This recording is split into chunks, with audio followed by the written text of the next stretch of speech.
When we go through syllabus, now we get some idea what type of topic is this. इसमें हमें क्या करना होगा, क्या पूछ सकते हैं, क्या पूछ रहे हैं एग्जामिनेशंस में, कितना वेटेज है एग्जामिनेशंस, राइट। अगर हम गवर्नेंस की बात कर रहे हैं तो गवर्नेंस कौन से सिलेबस का पार्ट है, गवर्नेंस क्या ये प्रीलिम्स का भी पार्ट है, do the governance been asked in prelims also or it only belongs to the mains। 50 marks का क्वेश्चन आपका वेटेज जो है वो गवर्नेंस होल्ड करता है, यानी 4 क्वेश्चंस आपके गवर्नेंस से आ रहे हैं। ये आइडिया आपको किसने दिया? PYQs ने दिया, PYQs के एनालिसिस ने दिया। जो सब्जेक्ट है या pattern of asking a question is not alienated या सेपरेट नहीं है, एवरीथिंग इज इंटरलिंक्ड। बट जब कल आप एग्जाम मेंस लिखेंगे, जब आप लिखेंगे उसमें से गवर्नेंस के पार्ट अगर 3 ही क्वेश्चंस पूछेंगे तो वही क्वेश्चंस पूछे जाएंगे जिस टॉपिक को हमने अच्छे से तैयार किया। Now let's move to discussion of syllabus given by the UPSC. Let me introduce myself first. I am Amit Naroni and I'm here to take GS paper 2. And under GS paper 2, I am going to deal with the governance part. Okay? So first start with the interactions and please let me know how many of you have gone through the syllabus. Have you gone through syllabus? पहले ये बताइए, have you ever or attempted the exam first, everyone, or this 27 you are going to give the paper, or 28, 27, 28, 28? Okay, so have you gone through the syllabus provided by the UPSC? Yes? nahi? How many of you have known the pattern? चलिए syllabus छोड़ते हैं, pattern. Any idea about the examinations? I'm not talking about the phases कि कितने phase होते हैं, वो तो पता है, 3 phase हैं, prelims, mains, interview. I'm not talking about that phase. I'm talking about the core of the exam. Have you gone through the syllabus? Do you have the PYQs with you? Right? अगर हम governance की बात कर रहे हैं तो governance कौन से part का syllabus का part है governance? क्या ये prelims का भी part है? Do the governance been asked in prelims also, or it only belongs to the mains? This idea. So do you have any idea? नहीं? नहीं? No idea? Yes ma'am. थोड़ा थोड़ा PYQs है आपके पास, syllabus है, right? Have you gone through the syllabus? Right? GS paper 2, right? Okay. But not gone through the PYQs, right? PYQs नहीं है. So tell me, while you're going through the syllabus, what do you find related to the governance? अगर आपने syllabus देखा है तो governance का क्या idea मिलता है आपको सिलेबस का? I am just asking about syllabus, नहीं कि आपने उसमें कितना आपको आ रहा है या क्या आपने पढ़ा है। I am not saying that. When we go through syllabus, now we get some idea, right? What type of topic is this, right? इसमें हमें क्या करना होगा, क्या पूछ सकते हैं, क्या पूछ रहे हैं एग्जामिनेशंस में, कितना वेटेज है एग्जामिनेशंस, राइट? अगर if I talk about the weightage of the examinations, as we know, how many papers are there? Mains, I'm talking about the mains, right? How many papers are there in the mains? Including options, right? So there are 4 GS plus ethics, right? And 2 are the languages है, 2 आपका compulsory language है, English and any one language you can choose, right? And each of the paper consists of 250 marks, right? Now before writing any examination, I am not talking about the UPSC की बात नहीं करें, आप जैसे आपने entrance दिया होगा, colleges का एंट्रेंस दिया हो आपने, right? Most of you have also given some competitive examinations. How many of you from the science background doing tech, this IT और बायोलॉजी, हैविंग बायोलॉजी, नहीं, humanities, everyone? Yes sir. Electronics, तो you are also from, okay. So why I'm asking related this had nothing to do with the कि आपका selections होगा या नहीं, that has nothing to do with your graduations paper and everything. What I'm trying to say कि आप अगर जैसे आपने इलेक्ट्रॉनिक्स का, you have done your engineering, right? तो आपने एग्जाम दिया होगा, for the entrance examinations are there, right? और अब तो देखिए ह्यूमैनिटीज में भी एंट्रेंस हो गई है, CU टेट हो गया, common university entrance examination test आ गया आपका, देखिए। So that also you now there is no requirement of कि आपके 100 और 95 मार्क्स आएंगे तभी अच्छे कॉलेजेस मिलेंगे, you can get through the entrance examinations. So what is the best way to crack any examinations? If you are giving any examination, right, what is the best way कि आप किसी भी examinations को, examiner के mind को जान सके कि क्या पूछ सकता है या कैसे हम सेलेक्ट हो सकते हैं, right? Yes ma'am. PYQs. Okay. Now what is PYQs then? वो तो है, वो तो इसका फुल फॉर्म है, बट इसका ऑब्जेक्टिव क्या है, आइडिया क्या देता है आपको पीवाई क्यूज जब आप देखते हो, जैसे आपने कहा PY Qs, pattern of questions, okay, yes you are saying something, yes exactly, it though it provides a pattern, but mostly ये क्या दे रहा है आपको, देखिए there are two guides in any examinations, आप किसी भी examinations competitive exam में आप बैठते हो, now you are being here for the civil services, UPSC want to become an IAS officer, someone wants to become an IPS officer, foreign services में आपको जाना है, so and the most important thing is that कि मत सुना you want to get selected, नहीं, या पंचवर्षीय प्लान होगी, 5 साल तैयारी करें, 10 साल नहीं, immediately 1 year 2 year that we have to get into the services. So how you can get into the services? क्या पढ़ना होगा? वो तो होगा, there is no shortcut to this कि पढ़ना नहीं है, सिर्फ रील देख कर काम होगा, तो there is no something that like going scrolling through the Instagram और सिर्फ motivation पे चल रहे हैं, it's nothing so, you have to study, right? Then what the mechanism और method आप क्या apply करें in that study, जिसे हम कहते हैं smart work, there is one hard work, everyone do hard work, believe me, those who are preparing for the examinations, writing an exams, everyone is willing to do the hard work and they are also doing the hard work. Hard work means studying everything, जो भी है everything we are going to do that. एक myth भी है, और we can say the saying, not a myth but a saying, कि UPSC examinations में क्या पूछते हैं, under the sun, anything under the sun they can ask in APSC, सुना हो शायद आप लोगों ने, इस बार का पेपर जब देखा हो प्रीलिम्स का, तो शायद ऐसा लगा भी हो कि क्या करें, तो कुछ भी पूछ रहे हैं।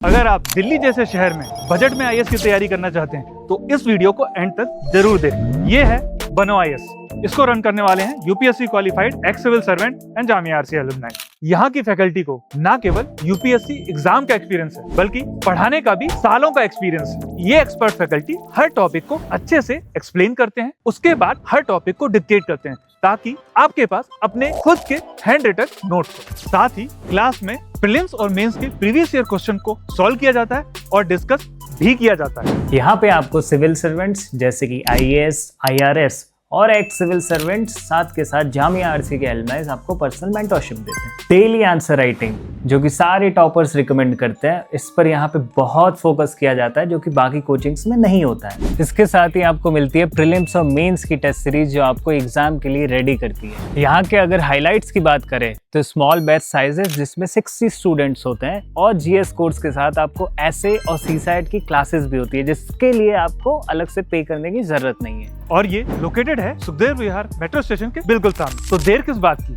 आज ही स्टार्ट करें और अपने यूपीएससी के सपने को साकार करें। थैंक यू फॉर वॉचिंग बनो IAS.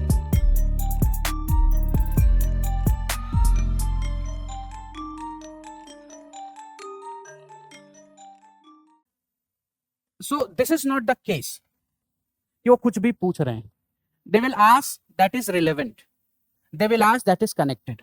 Now you need to find the dots, और कुछ नहीं करना है, that you have to develop your capabilities, right? एक पेपर है CSAT, what the A stands for in CSAT? Aptitude. Now what is aptitude? Ability, skills, which type of ability we're talking about? Okay. तो ये civil services में कैसे include होगा, leadership ability? Okay, yes, anybody else? Aptitude, see why I am more focusing on syllabus, देखिए classes में, institutions classes, coaching classes, we are may be this में break your क्या perceptions, but this is true that institutions or classes, teachers, we just provide you the 40% of your efforts, not more. We do not have an contributions, rather contributions in your selections 40 max to 50, not more than that. हम इससे ज्यादा role play नहीं करते आपके selections में, 40 to 50 the max जो बात कर रहा हूं। तो जो 60% है वो आपकी एबिलिटी है। So I am not doubting your capabilities, no one is going to doubt, and no one never knows your capability. So this 60%, अब बहुत बार आपने सुना होगा कि क्या कोचिंग इंस्टीट्यूशंस, कोचिंग इतनी जरूरी है सिलेक्शंस के लिए, बहुत लोग हैं जो विदाउट कोचिंग कर रहे हैं, but they are few. We provide you the guide, जैसे जीपीएस है, मैप है, राइट? आप अपने घर से प्लेग्राउंड, मूवी थिएटर या कोई नियर प्लेस मार्केट का रास्ता आप जीपीएस से ढूंढते हो? आप जब अपने होम प्लेस आपके जीपीएस से ढूंढते हो नहीं, आपको पता है रास्ता वो कहाँ जाना है। बट जब आप कहीं नए जगह जाते हो, किसी नए एरिना में आप जाते हो, तो आपको हेल्प चाहिए होता है कि वहां कैसे पहुंचे, शॉर्टकट कैसे पहुंचे, जल्दी कैसे पहुंचे। उसके लिए आपको एक गाइड, एक हेल्प की जरूरत होती है। So we as an institution are playing that role to guide you. कैसे करना है, क्या करना है, we will provide you, but करना किसे है? At the end it is you who has to do, right? Now this aptitude means analytical, that you have to build your analytical power, analyzing everything effect जो भी आपके आसपास हो रहा है, चाहे वो ईरान और यूएस का वॉर हो, इंडिया में इन्फ्लेशन का बढ़ना हो, अभी इन्फ्लेशन इंडिया में फूड इन्फ्लेशन बढ़ गई, why? Because of impact of that, right? तो उसका इम्पैक्ट क्या है? उसके इम्पैक्ट पे गवर्नेंस पे इम्पैक्ट क्या है? जैसे कोरोना एक डिजीज आई 2020 में, corona, we all knows that corona. उस कोरोना का गवर्नेंस पे इम्पैक्ट क्या था? गवर्नमेंट पे इम्पैक्ट क्या था?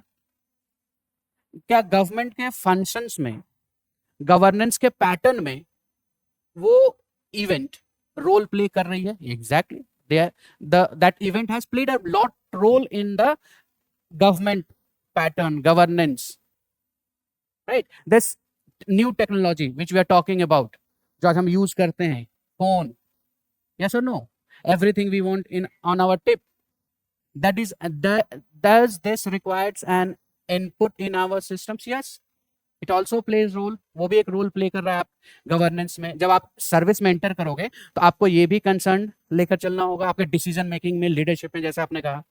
yes or no, it means you have to build your ability, thinking ability, apprehension, or more comprehension you have to be, rather I should say, that you can comprehend the things, you can link the dot. जब आप paper का analysis करेंगे, PYQ जैसे आपने कहा, when you go through the PYQs, you analyze the PYQs, right?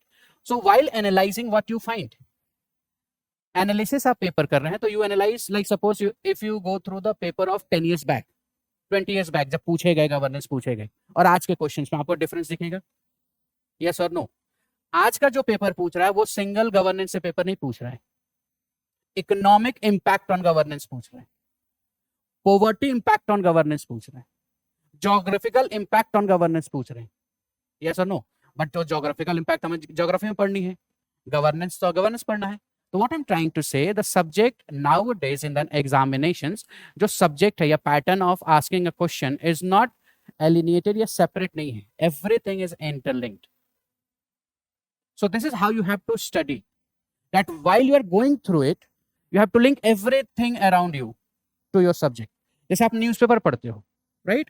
Now when you go through the newspaper, and let me assume कि आप newspaper जब आप पढ़ रहे हो तो you have been going through the newspaper like an aspirant, not as a common man or common citizen जो पढ़ रहे हैं बस न्यूज़पेपर पढ़ने के लिए पढ़ रहे हैं। As an aspirant you are going through the newspaper, right? तो न्यूज़पेपर को फिर आप कैसे टैकल कर रहे हो? आप कोई टॉपिक देखते हो, वो टॉपिक में किस टॉपिक से या किस सब्जेक्ट मैटर या किस सिलेबस से वो रिलेट हो रहा है, कैसे उसको इम्पैक्ट कर रहा है, क्या उसका कंसिक्वेंसेस है मेरे, क्या ये मेरे लिए यूजफुल है या नहीं, आप ऐसे लिंक करके पढ़ते हो।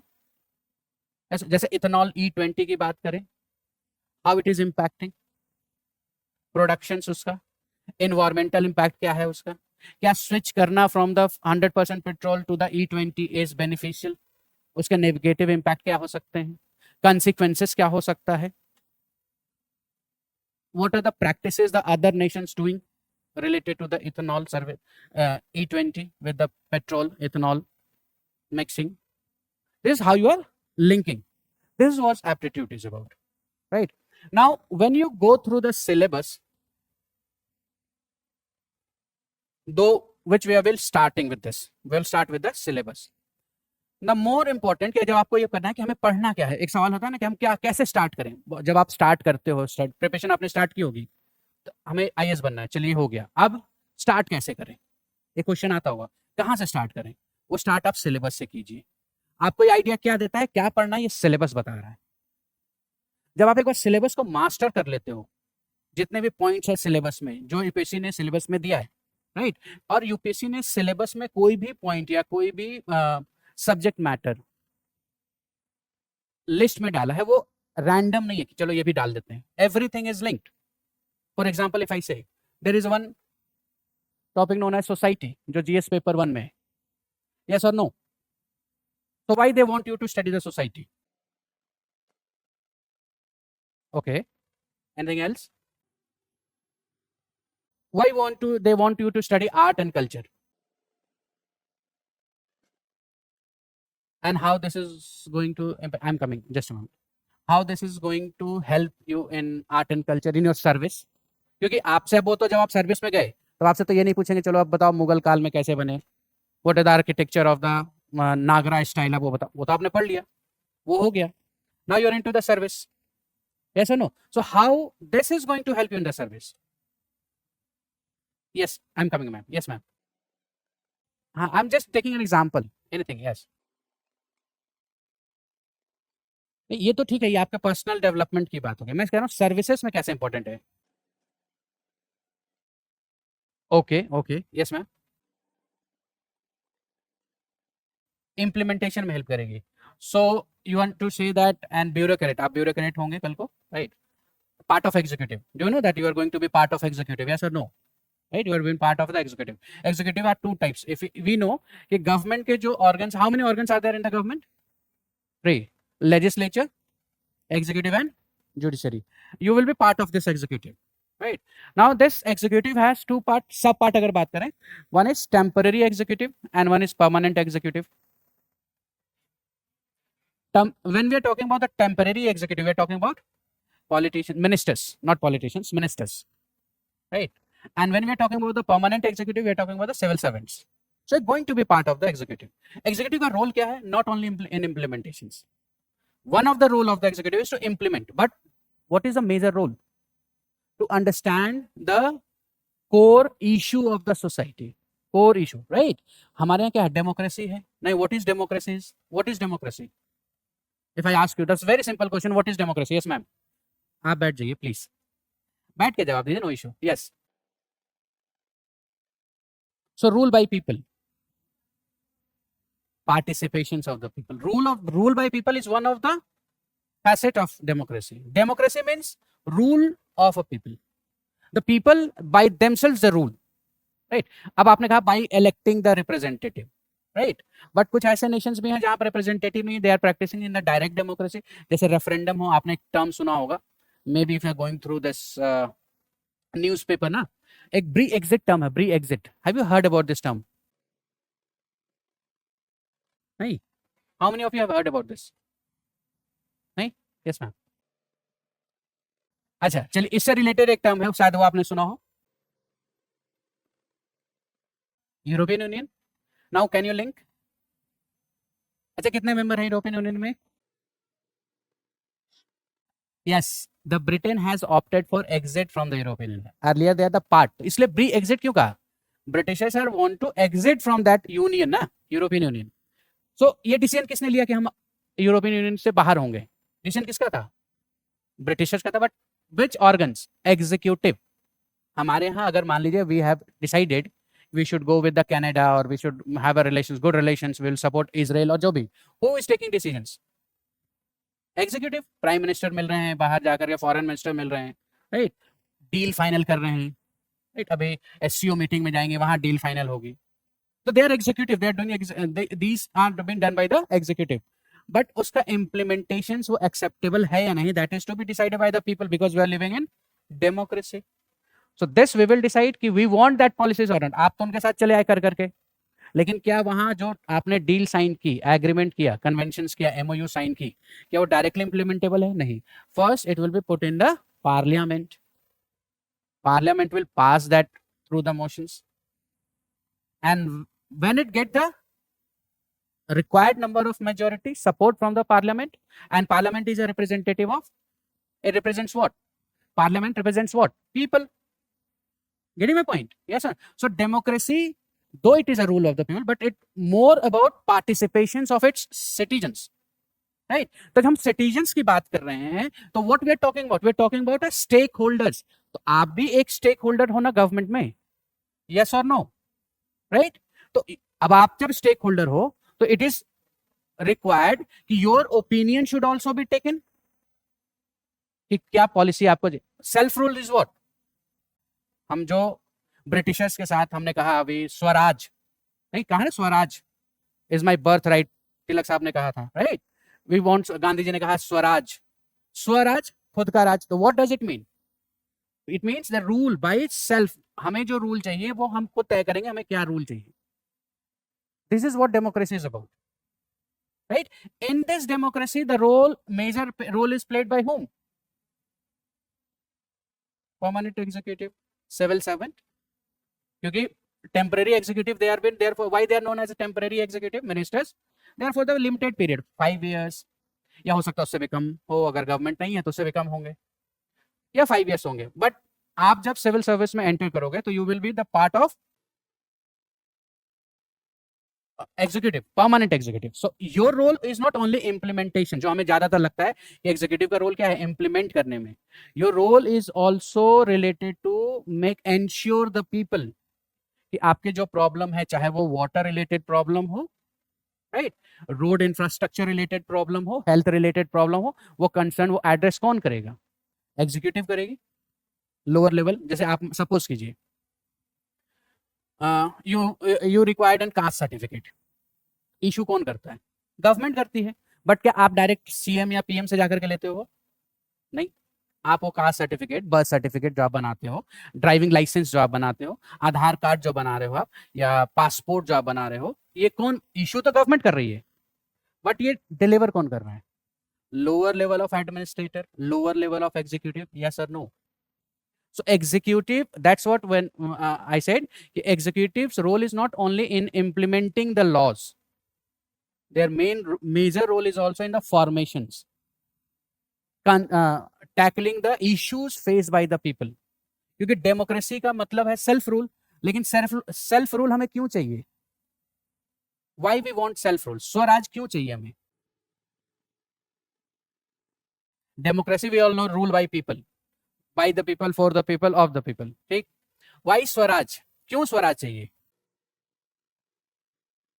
सॉरी मैम, क्या नहीं, दैट्स अ डिफरेंट कंसेप्ट ना, वो तो फिर प्रेसिडेंशियल फॉर्म में तो एक ही पर्सन है जिसके पास पावर है। नहीं, अमेरिकन प्रेसिडेंट के पास फुल पावर है, वो भी तो डेमोक्रेटिक नेशन है। अपॉइंट कर रही है पब्लिक, अपॉइंट करती है। I am coming sir, I am coming, just give him appointment, public कर रही है। सेल्फ रूल से हम क्या समझते हैं? No, but that why it is necessary that your issue should be heard? Self rule आप ये कह रहे हो ना कि आपकी इशू को सुना जाए, ठीक है? बट हमारे सोसाइटी में तो वी हैव बीन, अगर आप एंशिएंट से भी देख लें, अशोक का धर्मा देख लें, अर्थशास्त्र देख लें, ऋग्वेद देख लें, वहां भी तो बात किसकी करें? धर्मा की करें। अशोका ने धर्मा स्टैब्लिश किया ना, धर्मा, यस और नो? हम वहां भी उसकी बात कर रहे हैं। सेल्फ रूल का हम समझते क्या है? Yes sir, I am coming to you ma'am, just go through what you said, you are on the line but you need more specific. Yes, ये ठीक है, वो हर जगह बना रहे हैं। तो सिर्फ सोसाइटल इश्यूज को हम डील कर रहे हैं डेमोक्रेसी में। यस मैम, आप छोड़ दीजिए पीपल, आप इंडिविजुअल बात कीजिए, छोड़ते हैं, पीपल को रहने देते हैं। Don't talk about the class, talk your individuality. Why you required a self rule? Exactly, problem face, सड़क खराब है, ये फेस कौन कर रहा है? प्रॉब्लम मैं कर रहा हूं ना, यस और नो? इथेनॉल मैंने डाल दिया गाड़ी में, किसकी गाड़ी खराब हो गई? मेरी हो गई ना। माइलेज किसकी चली गई? मेरी चली गई। तो self rule means it is not about society. जब हम सेल्फ रूल या डेमोक्रेसी की बात कर रहे हैं तो हम एज ए सोसाइटल बात नहीं कर रहे हैं कि सोसाइटी में एक सेल्फ रूल होनी चाहिए। Self rule means individual. This is what democracy is about ना, कि हम जब सेल्फ रूल की बात कर रहे हैं तो मेरी, क्योंकि प्रॉब्लम मैं फेस कर रहा हूं, उस प्रॉब्लम का मुझे सॉल्यूशन चाहिए, तो मेरे भी, जब मेरे प्रॉब्लम को, जब तक, now I will come to your point, now the my concerns, my problem has to be heard by the government. Then when the government will heard my problem, hear my problem, then they will provide the solutions. तो directly किसको benefit करेगा? The last person who is suffering, problem जिसका है, suffering जिसको है, उसी को तो क्योर होनी चाहिए ना, तभी तो इस डेमोक्रेसी का मतलब है. यस और no? Getting my point, right? This is what democracy is about. You want to say something, ma'am? I think that you are not in align with my views. Getting my point? So this is democracy, self rule. जब हम बात कर रहे हैं, right? Now we have been moving into the another arena. Let's move come back to the topic. Now as I said, कि UPSC ने society का topic रखा. Why I am giving you the example? Now as you should know that what is the issues with the societies. Society में बहुत issues हैं, right? अब आपका as an executive आपका क्या एक रोल है कि सोसाइटीज में जो एक इंडिविजुअल्स, राइट, जो फेस कर रहा है प्रॉब्लम, उसका सॉल्यूशन देना किसका प्रॉब्लम है? As a government, you are also part of the government. Yes और no? Right? Now tell me one thing to understand this. Now tell me one thing, how, what is a way through which a democracy can be alive और practice a true democracy. चलिए इसको मैं थोड़ा और refine कर देता हूं. One answer I have got is that sovereignty. आप समझते हैं sovereignty? What is sovereignty? Is no rule by foreign power. Okay, this is sovereignty. Take decision by own. Okay. No foreign intervention. Yes, ma'am said no foreign rule. Okay. तो चलिए एक ऐसा हम example लेते हैं कंट्री की जहां पर फॉरेन इंटरवेंशन नहीं है. अफगानिस्तान. फॉरेन इंटरवेंशन है, खुद रूल कर रहे हैं, they are sovereign. Afghanistan is a sovereign nation. Exactly. जब हम सोवरेनिटी की बात करते हैं ना, तो एक एज एन वाइडर पर्सपेक्टिव में कह सकते हैं we are not subjugate to someone ना. तो सब्जुगेशंस की बात जब करेंगे तो सब्जुगेशंस तो दोनों एंड में होगी. एक फॉरेन रिलेशंस में भी कि हम किसी एक्सटर्नल पावर के भी सब्जुगेशन में ना हो, किसी की कॉलोनी में ना हो, plus internal. Now we will come to the internal. Now self rule which we are talking about. अब suppose कीजिए we have one of the first or most important feature that is an universal adult suffrage. And what is it? Voting rights. Why it is important? Why we have not opted for limited suffrage? जो Britishers ने दिया, जो British में थी, जो Britain में थी, जो वेस्टर्न नेशंस में लिमिटेड सफरेज थी. And why it is necessary to involve everyone in the voting? Yes, ma'am, I am coming. Okay. Do you get my question? My question is why we have an universal adult suffrage? हम limited suffrage क्यों नहीं रखते? हम बहुत बार बहस में करते हैं ना कि हमारे नेता पढ़े ही लिखे नहीं है. पढ़े लिखे तो हो, कम से कम ग्रेजुएट तो हो, मास्टर्स तो हो, उनके पास कोई हाई फाई डिग्री तो हो. 10वीं फेल, 9वीं फेल हमारे लीडर्स हैं. बहुत बार आपने भी बहस किया होगा, हो सकता है शायद इस पे बहस कॉलेज में की हो, आपस में कभी कंट्रोवर्सी की हो.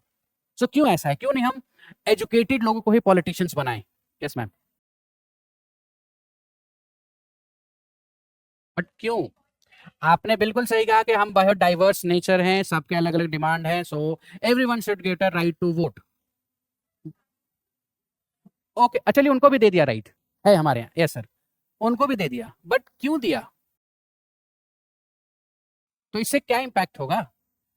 We have one answer. It shows we are all equal and have equal rights. Rights तो ठीक है, मैं बात भी कर रहा हूं. आपको लगता है कि अगर हमने सिर्फ राइट्स के बेसिस पर, इक्वालिटी के बेसिस पर यूनिवर्सल एडल्ट सफरेज का ये दे दिया तो दैट इज ओवर? इससे क्या होगा? सोवरेनिटी. अगर आपको सोवरेनिटी को बचानी है तो आप यूनिवर्सल एडल्ट सफरेज देना होगा. As I said, sovereignty is what? Free from pressure. सिर्फ एक्सटर्नल ही नहीं. अब आप इसको दूसरा एग्जांपल समझ लीजिए. आप इसको ऐसा समझ लीजिए कि हमने कहा India is a sovereign nation. ठीक? Means we are not under any subjugation. हम किसी के प्रेशर में काम नहीं कर रहे हैं. फ्री हम अपन, means we the people are free to take our own decisions. ठीक है? इसको ऐसे समझते हैं. Suppose we have an 100 students in class. मैंने कहा कि क्लास की timing, course, durations, way of style class में डिसाइड होगी ओनली ऑन दोज जिन्होंने पहले क्लास की, सिर्फ वही वोट कर सकते हैं. बाकी जिन्होंने क्लास नहीं की वो वोट नहीं कर सकते. Try to understand this. ठीक? और उसमें से out of 100 there are only 20. तो क्लास को कैसे चलना है ये कौन डिसाइड कर रहा है? कौन डिसाइड कर रहा है? 20 of the out of the total population ना, रेस्ट 80 उनका concerns we are not hearing, that is limited franchise. कि सिर्फ अगर सिर्फ ग्रेजुएट्स ही वोट कर पाते तो गवर्नमेंट तो जिस जो गवर्नमेंट फॉर्म में हेल्प करेगा लोग तो उसी की बात सुनेंगे, यस और नो? क्योंकि वोटिंग तो अल्टीमेटली उन्हीं से आ रही है, तो वो उन्हीं की बात सुन रहे हैं। तो सिर्फ अगर मुझे आप लोगों ने चुन लिया प्राइम मिनिस्टर, तो मैं तो सिर्फ उन्हीं पर कंसर्न करूंगा, उनके प्रॉब्लम्स को सॉल्व करूंगा जो मुझे वोट करने के लिए, जिनके पास राइट्स है। जिनका राइट्स नहीं है वोटिंग का, मैं उनकी बात क्यों सुनूंगा? Yes, it means we are not align with the sovereignty, we are under the pressure of fuse limited. So to safeguard sovereignty it is necessary to have an universe. तभी हमने सबको दिया अधिकार। आप पढ़े हो, नहीं पढ़े हो, पिछड़े से हो, फॉरवर्ड हो, कास्ट आपकी कुछ भी हो सकती है, रिलीजन आपकी कुछ भी हो सकती है, आप किसी भी फेथ में बिलीव कर सकते हो, आपका पॉलिटिकल व्यूज कुछ भी हो सकता है, does not matter. You are citizen of India, you are 18 years of age, you are eligible to vote. You can vote anyone. Why we have the vote? To express your views, to participate in the government formations. Yes or no? So peoples became what? Stakeholders in the government, na? Yes or no?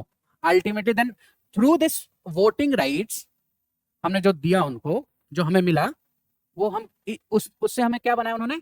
Government में stake holders बना दिए। Do understand the meaning of stakeholders? Right, we are also part of that. यानी without our opinion, without our views, government cannot make any decisions. Yes or no? This is government. Means we are talking about what? We are talking about institutions. Government क्या है? Government is what? Institutions ना? हम government की executives की बात कर रहे हैं। Executives क्या है? It's an institutions. Right? Now when we include the people in the government, when we include the society in the government, it means we wider the scope. हमने स्कोप के वाइड उसको वाइड कर दिया। It means we are dealing, when we include everything, we are dealing with the governance. नहीं, not you not getting the point. अब governance है तो government है, तभी तो गवर्नेंस है। तो गवर्नमेंट और गवर्नेंस को हम डिफरेंशिएट कैसे कर सकते हैं? गवर्नमेंट को डिफरेंशिएट कर सकते हैं थ्रू द इंस्टीट्यूशंस। एक फ्रेमवर्क, प्राइम मिनिस्टर हो गए, एक अथॉरिटी होगी, इलेक्शन कमीशन ऑफ इंडिया होगा, एक ये क्या है? इंस्टीट्यूशन है एक तरीके। कैग होगा, फाइनेंस कमीशन होगी, ये सब क्या है? एक इंस्टीट्यूशन है। नीति आयोग होगी, ये क्या है? एक इंस्टीट्यूशन है। राइट, तो इनके लिमिटेड स्कोप है। Right, but when we include the stakeholders, the real stakeholders in it, civil society को इंक्लूड कर दिया, इंडिविजुअल्स ग्रुप्स को इंक्लूड कर दिया, माइनॉरिटीज को भी, माइनॉरिटीज ग्रुप्स को भी इंक्लूड कर दिया, वर्नरेबल सेक्शंस को इंक्लूड कर दिया, वुमेन्स को इंक्लूड कर दिया, चिल्ड्रंस को इंक्लूड कर दिया। We have widened the scope, and when we widen the scope, we enter into the governance. It shows we all are equal and have equal rights, yes, because the decisions which are taken affect each and every individual, thus they need to show their opinion too. Yes, but the question आप लोगों ने answer सही दिया। Now this is, you have to understand कि when you are writing an answer in mains ना, you do not need to write, because mains में एक चीज बहुत आपके लिए limitations है। and what is the limitations? word उससे भी ज्यादा limitations है टाइमिंग। टाइम नहीं है आपके पास, so टाइम को मैनेज करने के लिए उन्होंने वर्ड लिमिट में कर दिया। now within this you have to ensure कि आप इस तरीके से आंसर लिखें कि जो पूछा जा रहा है वही लिखें आप। when they ask why sovereignty, so you have to write exactly that. Beyond, we are not subjugations to anyone. Why? Because on how the constitution has ensured sovereignty. Constitution कैसे ensure कर रहा है sovereignty को? Universal adult suffrage. Ultimate source of power कौन है? People. But ये जो ultimate source of power हम जो कह पा रहे हैं, वो constitutionally तो होना चाहिए, हमें मिला हो तभी तो हम कह पाएंगे। ये कौन दे रहा हमें? अगर इसको ही लिमिटेड कर दिया, गवर्नमेंट ने एक रूल मान ले, आप लोग ये बात मान ली गई कि आपसे पढ़े लिखे ही पॉलिटिशियंस होंगे, गवर्नमेंट ने रूल पास कर दिया, उन सोसाइटी का क्या, जहां तक अभी तक एजुकेशन नहीं पहुंची, उनको रिप्रेजेंटेशन कौन देगा? उनकी राइट्स की बात कौन करेगा फिर? यस और नो? And when we restrict, limit, it means we are denying the sovereignty. Clear? So all this, my point is this कि this all things has to be developed. ये कैसे डेवलप करेंगे हम? When we will go through the syllabus, when we'll go through the PYQs. So there is two guide in your life for the examinations. दो guide आपके लिए बहुत important है. एक आपका सिलेबस जो यूपीएससी ने दिया है, second is your PYQs. Syllabus क्या बताता है आपको, क्या पढ़ना है, ठीक. Now if you come to the syllabus, syllabus is what all you need to study.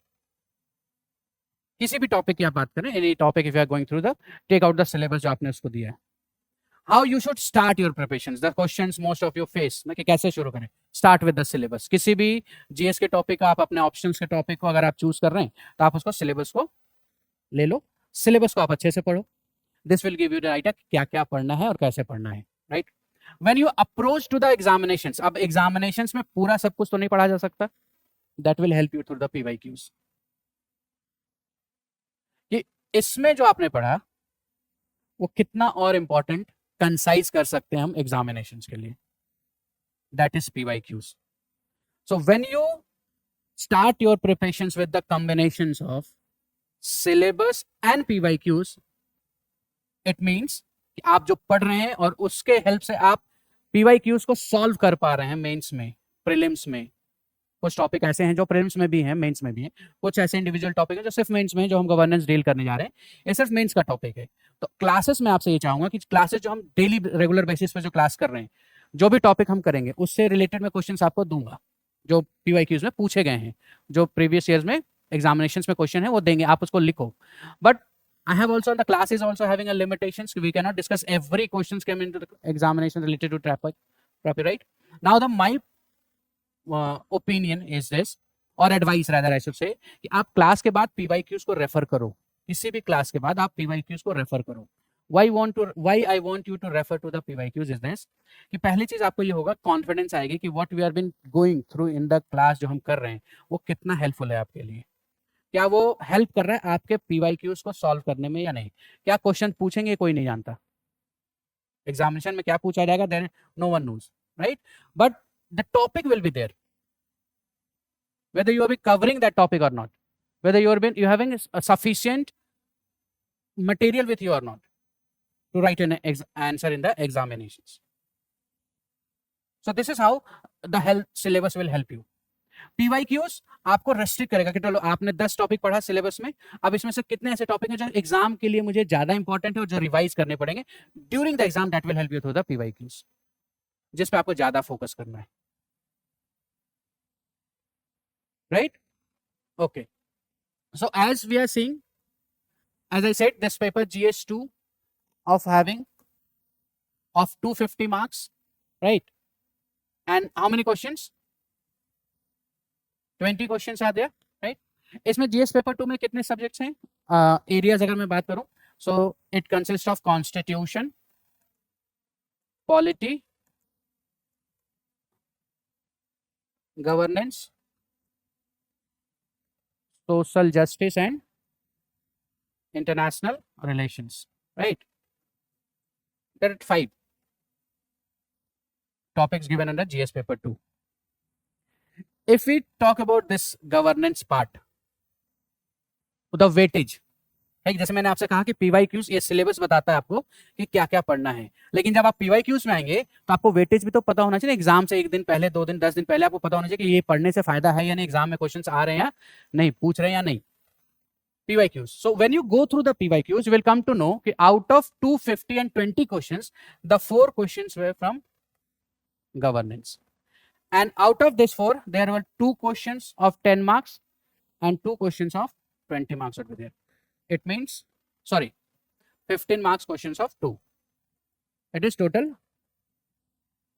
Out of 250, 50 marks का क्वेश्चन आपका वेटेज जो है गवर्नेंस होल्ड करता है, यानी 4 क्वेश्चन आपके गवर्नेंस से आ रहे हैं. ये आइडिया आपको किसने दिया? PYQs ने दिया. PYQs के एनालिसिस ने दिया. मैं ये नहीं कह रहा हूं कि कल को एग्जामिनेशंस में यही पैटर्न होगा. Getting my point? बट जब कल आप एग्जाम मेंस लिखेंगे, जब आप लिखेंगे उसमें से गवर्नेंस के पार्ट अगर 3 ही क्वेश्चंस पूछे गए तो वही क्वेश्चंस पूछे जाएंगे जिस टॉपिक को हमने अच्छे से तैयार किया है. तो 4 से 5 भी हो सकते हैं और 4 का 3 भी हो सकता है. In the examination what can be that कि जो 20 क्वेश्चंस पूछ रहे हैं वो directly, that may be 30 also पूछ सकते हैं. इस पे कोई रेस्ट्रिक्शंस नहीं. यूपीएससी ने कहीं नहीं कहा कि हमसे 20 ही क्वेश्चन पूछेंगे. They said there will be an 250 marks questions. अब उसका वन लाइनर पूछने 250 questions 1 marks, that is up to them. So you have to prepare for everything. Examinations में जाने से पहले जो इस बार प्रीलिम्स का पेपर पे जो इतना लोगों ने एक रिएक्शन दिया है, वो रिएक्शन इसलिए नहीं है कि पेपर में क्वेश्चंस कुछ भी पूछे गए. वो रिएक्शन इसलिए है क्योंकि पेपर में पैटर्न चेंज है. जब आप पीवाईक्यूज को एनालाइज करोगे तो आपको पता चलेगा कि पैटर्न या टॉपिक वही है जो हमेशा पूछे जा रहे थे. Way of asking the question is different, style different है इस बार पूछने का. तो ये स्टाइल प्रेडिक्शन यूपीएससी के कोई नहीं कर सकता. पहले ऐसे एक आया करता था, उन्होंने 2 कर दिया. तो जिसके लिए पहली बार एग्जाम मेंस लिख रहे होंगे, पहली बार जब 2 ऐसे आया होगा तो उनके लिए तो सरप्राइज ही रहा होगा कि 2 ऐसे लिखने हैं. वो प्रिपेयर तो ये थे एक ही ऐसे लिखना है. नेक्स्ट टाइम हो सकता है 3 ऐसे हो जाए. So you have to prepare for everything, but they will not go beyond the syllabus. Syllabus will help you this. PYQs analyzing will help you the weightage of the subject. इसे हमें paper तैयार करना है, यानी कितना weightage है इसके करने के लिए, कैसे क्वेश्चंस पूछ रहे हैं. So governance questions, as I said, they have been mostly asking from direct questions from the governance. The topic what we will deal in the class. This you will see through the PYQs also. कि जो topic हमने किया उस questions को, उससे PYQs में questions कैसे पूछ रहे हैं till the date. Clear? So weightage in terms of questions, if you see there are 4 questions they are asking, and in terms of marks they are asking 50 marks questions. Out of 250, 50 is there, right? अगर IR की बात करें तो they are also asking 50 marks questions, 4 questions, right? So 150 out of 150, 120 or 30 marks is of the polity, major portion. So if you have prepared governance, polity और IR अच्छे से कर दिया तो it means you are through the that जो आप you can score a good number also. Clear, right? Now let's move to discussion of syllabus given by the UPSC. So they have mentions the 4 point given in the syllabus related to governance. So first point under the syllabus talks about the government policies and interventions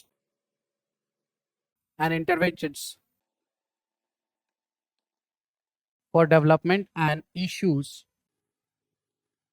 arising out of it.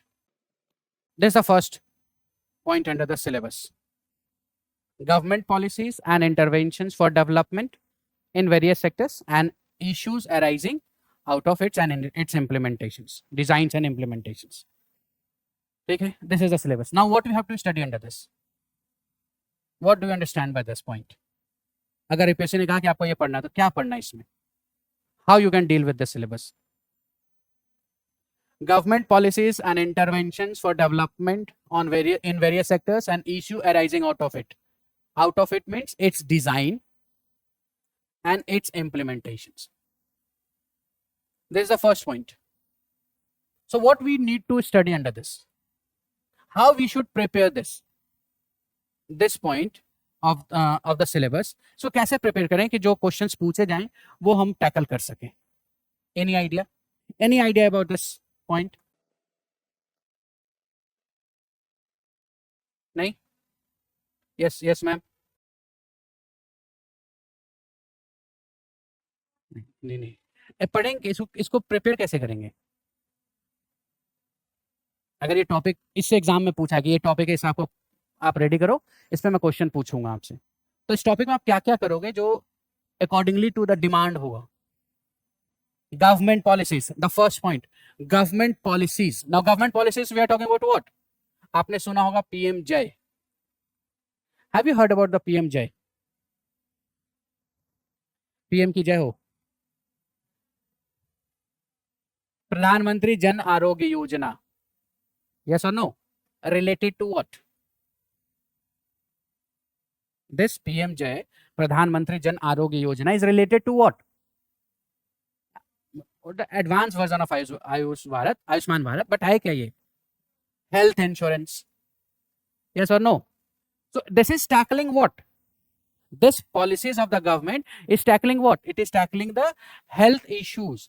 जो लोग, अब now I will come to your point, you are saying the societies में जो issues है. It means in India they are the majority of the populations who are not in a positions to afford the health care. Yes or no? So government trying to ensure कि चलो ठीक है 5 लाख 50 लाख तक we will give you the insurance. You make, आप अपना एक Ayushman Bharat card बना लो. Right now, how it is an advanced version of the Ayushman Bharat? So this is how you have to prepare this. The first point, policies PM जय हो गई, ठीक. Interventions, इसका पहले रुक क्या था? Ayushman card, if you might have heard about this, Ayushman card, health card जिसको हम कहते हैं, right?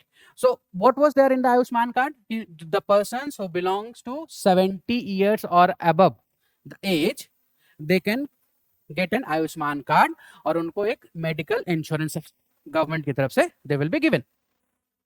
तो पहले मेडिकल हेल्थ केयर में गवर्नमेंट किनको फैसिलिटी दे रही थी? Old age 70 years, right? यानी पॉपुलेशन के एक कुछ पार्ट परसेंटेज को. But again the government has come an idea कि this has not solve the problem of health issues, so they have launch the PMJ. Now under this जो 70 years का जो marks था और जो 70 इयर्स की जो कट ऑफ थी उसको हटा दिया. Now anyone can get the Ayushman card under the PMJ और 5 लाख से ऊपर का जो भी उसका मेडिकल का खर्च होगा वो कौन इंश्योर कर रहा है? Government, pro including everyone under it. Yes और no, right? So this is how we have to prepare the first point कि जो पॉलिसीज है उसका इंटरवेंशन, जो गवर्नमेंट इंटरवेन कर रही है सोसाइटीज में, क्या इंपैक्ट होगा उसका development on various sectors. Sorry. Then what are the issues of its design? इसमें और इसमें क्या इश्यूज है? It means challenges face by the in its plan policies, challenges may be in its implementations, challenges may be in its design. जो पहले था challenges कि आप इंश्योर तो कर रहे हो हेल्थ कार्ड बट एक पर्टिकुलर एज ग्रुप के लिए ही कर रहे हो आप. इंक्लूसिव नहीं है, inclusiveness, right? Yes or no? So to show the inclusiveness they have come up with the PMJ. चलिए ठीक है, everyone those who have एक minimum amount of earning, yearly earning से जिनका कम है, हम उनको एक क्या देते हैं? आयुष्मान कार्ड देते हैं इररिस्पेक्टिव ऑफ द एज. हमने क्या किया? इंक्लूसिवनेस कर दी, पार्टिसिपेंट बढ़ा दिया. इंक्लूसिव गवर्नमेंट आपने सुना होगा, सबका साथ सबका विकास. अगर हम सिर्फ ये कह रहे हैं कि सबका साथ सबका विकास बट अब इंक्लूसिवनेस को इंक्लूड नहीं कर रहे हैं उसमें, so the motto of the government it itself is under the threat. Yes और no? Right. Another example I will give you. Have you heard about the? सुना है आपने? Yes, it is an replacement of MNREGA. Okay. So what is MNREGA? पहले तो ये बताइए. Okay. Similarity MNREGA और इसमें और कोई? Okay. एक इंपॉर्टेंट लिंक बताइए दोनों में. Requirement, employment. किसको? Rural. Both of the plan of the government is about the rural, ग्रामीण. VB, G RAM G stands for what? VB is what? Viksit Bharat. G is what? Guaranteed.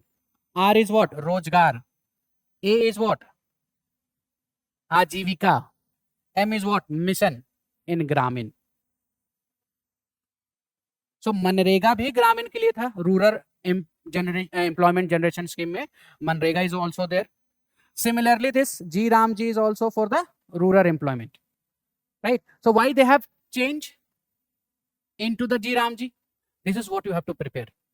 According to syllabus आपको सिर्फ ये नहीं पढ़ना है कि उसका नाम बदल दिया या 100 डेज से 125 डेज कर दिया. The main difference between this, yes sir you are saying something, yes demand oriented and supply oriented. तो मेन फीचर जो इसमें था, why they have change that policies, its design, what is an impact or defect in the earlier policies. These are the few examples to understand the first point of the syllabus कि आपको कैसे prepare करना. Now the most important thing कि first point of the syllabus which we are discussing right now, this is related to schemes and plans of the government. ठीक है, that it means you will be provided with a scheme, so you have to prepare on this line. Every scheme has to prepare on the same line. Clear? So I'm just giving the example what you need to. Now this is also helping you to understand, to bisect the syllabus. To clear the examination, it is very important to understand that syllabus. कि क्या पूछ रहे, कैसे हमें answer करना है. तभी आप देखिए उसमें आपके जो कीवर्ड होते हैं क्वेश्चंस में, वो क्या होता है? एक्सप्लेन, एनालाइज, यस और नो, इलुसिडिएट. सो ये जो कीवर्ड, जो टेल वर्ड हैं क्वेश्चंस में, वो ज्यादा इंपॉर्टेंट रोल प्ले करते हैं क्वेश्चन से ज्यादा. सेम क्वेश्चंस अगर टेल वर्ड चेंज हो रहा है ना, तो आपका आंसर का राइटिंग, जो आंसर राइटिंग है वो भी चेंज होगा, उसका पैटर्न भी चेंज होगा. So this all have to be understood, right? So this is under this government policies and interventions for development in various sectors. वो हेल्थ के रिस्पेक्ट में हो सकता है, वो एम्प्लॉयमेंट के रिस्पेक्ट में हो सकता है. जैसे एक ड्रोन दीदी है, have you heard about the drone दीदी? नमो ड्रोन आपने सुना ये? नहीं? नमो ड्रोन स्कीम, अच्छा ठीक है. आपने फसल बीमा योजना जानते हैं? फसल बीमा योजना, फसल बीमा योजना, फसल बीमा योजना. व्हाट इज बीमा? इज इंश्योरेंस, फसल इज क्रॉप, योजना is what? A scheme. So crop insurance scheme, नाम सारे गवर्नमेंट के ऐसे ही, फसल बीमा योजना, आपको ऐसे ही पढ़ना पड़ेगा. ठीक है, राइट? सो अब अगर आपसे, अगर ये क्वेश्चंस इन दोनों को अगर इस पॉइंट में पूछा जाए, so you have to understand in this कि how this policies are helping in development in various sectors. तो इन किन सेक्टर को ये हेल्प कर रहा है? एक तो एग्रीकल्चर, क्योंकि फसल में बीमा है, राइट? ओके. तो गवर्नमेंट ने क्या कहा? गवर्नमेंट ने कहा कि चलिए, ड्यू टू नेचुरल कैलेमिटीज क्या हो रहा है, कभी तूफान आ जा रहे, बारिश देखिए इस बार नहीं हुई, एल नीनो का इफेक्ट हुआ, बारिश नहीं हुई. तो अभी सीजन किसका चल रहा है? अभी सीजन क्रॉप में पूछ रहा हूं मैं वो शायरे में रोमांटिक और इसमें नहीं कि किसका, बारिश का, सावन का नहीं. क्रॉप में किसका चल रहा है? खरीफ का, राइस का. ओके. राइस के सोइंग में क्या इंपॉर्टेंट है? कब हम राइस का बॉय करेंगे? जब मिट्टी पूरा क्या होगा, मार्सी होता है, तभी. तभी देखिए राइस सब जगह नहीं हो सकता, वही एरिया में राइस होता है जहां मार्सी लाइन होते हैं, दलदल जिसको हम कहते हैं, तभी आप राइस का कर सकते हैं. उसके लिए ज्यादा जरूरी क्या है? बारिश. अगर बारिश ही नहीं होगी, राइट, मान लीजिए बारिश नहीं होती है, तो जो रबी का क्रॉप है, हार्वेस्टिंग के लिए बारिश चाहिए, यस और नो? अगर वो नहीं होती है, बारिश मान लीजिए दिसंबर में हो जाए, तो क्रॉप तो नुकसान हो जाएगा, हेलस्टॉर्म से नुकसान हो जाएगा. तो इस तरह के जितने भी नेचुरल कैलेमिटीज हो या मैन मेड हो, राइट, कभी क्या होता है, आपने सुना होगा दिसंबर में, दिसंबर के टाइम में, कि जो अफगानिस्तान से या पाकिस्तान से इंसेक्ट का, वेस्टर्न डिस्टर्बेंस है, इंसेक्ट का अटैक होता है, राइट, जो पंजाब, हरियाणा, राजस्थान के फसलों को बर्बाद कर रहा है. उसके लिए अब किसान ने फसल लगाई, अपनी पूरी पूंजी लगा दी, लोन लेता है, बैंक से लोन ले रहा है, ठीक, फसल अच्छा होगा, एजुकेशन में होगा, हेल्थ में काम आएगा, घर में घर बनेगा, अच्छा खाना होगा, पौष्टिक होगा. लेकिन किसी भी कैलेमिटीज की वजह से उसका फसल बर्बाद होता है, तो स्टेप क्या उठा रहा है? सुसाइड. महाराष्ट्र में आपको देखने को बहुत मिलता है जहां फार्मर सुसाइड कर रहे हैं. साउथ में ये चीज देखने को बहुत मिल रहा है जहां लोग सुसाइड कर रहे हैं, राइट? तो गवर्नमेंट ने इसको कैसे, अब एक साथ कितने सारे प्रॉब्लम आ गए. एक तो फसल बर्बाद, अगर फसल बर्बाद, फसल अच्छा नहीं हुआ तो उसका क्या हो सकता है? स्कार्सिटी ऑफ फूड, इन्फ्लेशन बढ़ेगा. Okay.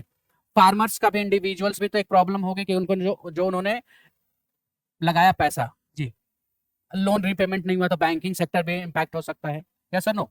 So government has tried to mitigate this through Fasal Bima योजना, कि ठीक है चलिए आपके फसल का हम बीमा कर देते, इंश्योरेंस कर देते। जैसे हम अपनी गाड़ी का इंश्योरेंस कराते हैं ना, गाड़ी लिया इंश्योरेंस करा दिया, आपने हेल्थ इंश्योरेंस करा लिया, टर्म इंश्योरेंस करा लिया, तो एक हम इंश्योरेंस करा लेते हैं कि जो भी कुछ होगा इंश्योरेंस कंपनी करके देगी। यस और नो, राइट। जैसे अभी जब ईरान और यूएस की वॉर हो रही थी, तो ऑयल का भी इंश्योरेंस हो रहा था, ऑयल टैंकर जो एलजी वहां से जो गैस और ऑयल आ रहे थे उनका भी इंश्योरेंस हो रहा था। ये बियर कौन कर रहा है? कंपनीज कर रही है। ओके, बट जब गवर्नमेंट ने एग्रीकल्चर प्रोडक्ट का इंश्योरेंस स्टार्ट किया, तो they have come to know कि घोस्ट बेनिफिशियरीज बहुत आ गए। Do you know ghost beneficiaries क्या है? घोस्ट बेनिफिशियरीज मतलब वो क्लेम कर रहे हैं कि हमारा फसल बर्बाद हो गया, राइट, बट वो कोई है नहीं। जैसे जिसके इम्प्लीमेंटेशंस में आया, जिसके हाथ में कि आपको इतने पैसे देने हैं, राइट, सब्सिडीज। आपने शायद एक अभी न्यूज सुना होगा कि एक अपने ही मंत्री ने अपने ही विभाग से 90 लाख का फर्स्ट सब्सिडी ले ली। सुना आपने? न्यूज़पेपर पढ़िए।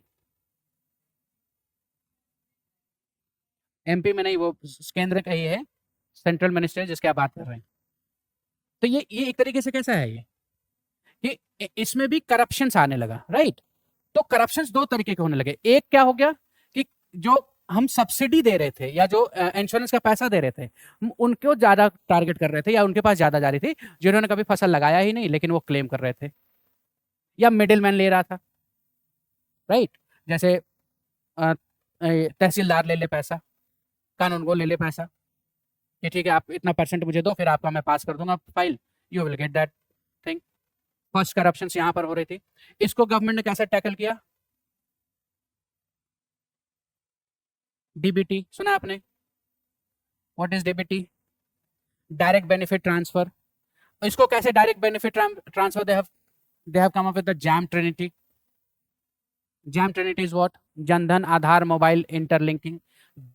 जनधन योजना के तहत में बैंक अकाउंट खुले, सभी बैंक अकाउंट्स को आधार और मोबाइल से लिंक किया, तो इससे बेनिफिशियरीज का क्या हुआ? आइडेंटिफिकेशन हो गई कि किसके हाथ में है क्या है, राइट। तो one type of corruption they have done this. Second type of corruption क्या था? वो कहां हो रहा था? फार्मर्स के लेवल पे, कि मान लिया किसी ने कहा कि 1 एकड़ ही उसने बुआई की, राइट, बट क्लेम वो कर रहा है 10 एकड़ की, या ये कह रहा है कि मेरा भी फसल बर्बाद हो गया। तो असेसमेंट तो होनी चाहिए ना कि फसल जो लगाया वो क्रॉप डिस्ट्रक्शन है या नहीं, असेसमेंट होना चाहिए। अब असेसमेंट कौन कर रहा था? फिर अगेन द लोकल लेवल, इतना दे दो असेसमेंट में करा देंगे, right. Another thing, might you have heard about the Asha didi, सुना है आपने?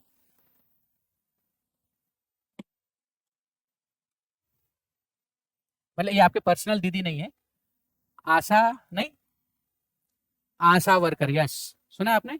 व्हाट द आशा वर्कर जी? हाँ, एक एक काम है उनका, आशा का मतलब वो हेल्थ से भी रिलेटेड है, इंस्टीट्यूशनल डिलीवरीज कराना भी है, गवर्नमेंट के प्लान्स का एक्सपेंडिचर, राइट। तो ये एक कम्युनिटी है, मतलब एक ग्रुप है, राइट, आशा कम्युनिटी। इनको भी गवर्नमेंट ने लिंक करके टारगेट किया कि जब हम ड्रोन दीदी लेकर के आएंगे, इट मींस नमो ड्रोन योजना, इट मींस हम एक ड्रोन प्रोवाइड करेंगे, किसको? आशा वर्कर्स को। आपको गवर्नमेंट की तरफ से ड्रोन विद द सब्सिडी मिलेगी, ओके। इसका साहब हम क्या करेंगे? तो बारातियों में इसको नहीं करना है। What you have to do, जब भी क्रॉप असेसमेंट होगी तो आपसे हम वो ड्रोन असेसमेंट के लिए रेंट पर लेंगे, और through that drone we will assess कि आपने कितना बुआई किया, कितना डिस्ट्रक्शन हुआ, एग्जैक्ट अमाउंट ऑफ असेसमेंट हम निकाल सकते हैं। सो इम्प्लीमेंटेशन, आप गवर्नमेंट की पॉलिसीज देखिए, उसके इम्प्लीमेंटेशन देखिए, राइट। यानी जहां से करप्शन से शुरू हमने किया था, जिसको हम डीबीटी लेकर के आए, जैम लेकर के आए, जैम ट्रिनिटी, इसी एक ही योजना को चलाने के लिए, फिर हम नमो ड्रोन योजना भी लेकर के आए, जो ड्रोन प्रोवाइड कर रहे हैं आशा वर्कर्स को to assess the crop failure. Getting my point? So all the schemes of the government, जो भी गवर्नमेंट, चाहे वो हेल्थ सेक्टर में हो, एजुकेशन सेक्टर में हो, राइट, या आपके इसमें डिजास्टर मैनेजमेंट में हो, वुमेन एम्पावरमेंट में हो, अब इससे वुमेन एम्पावरमेंट भी है, आशा वर्कर्स को एक और रास्ता दे रहे हैं पैसा कमाने का, to be economically self dependent, right, you can rent on that thing.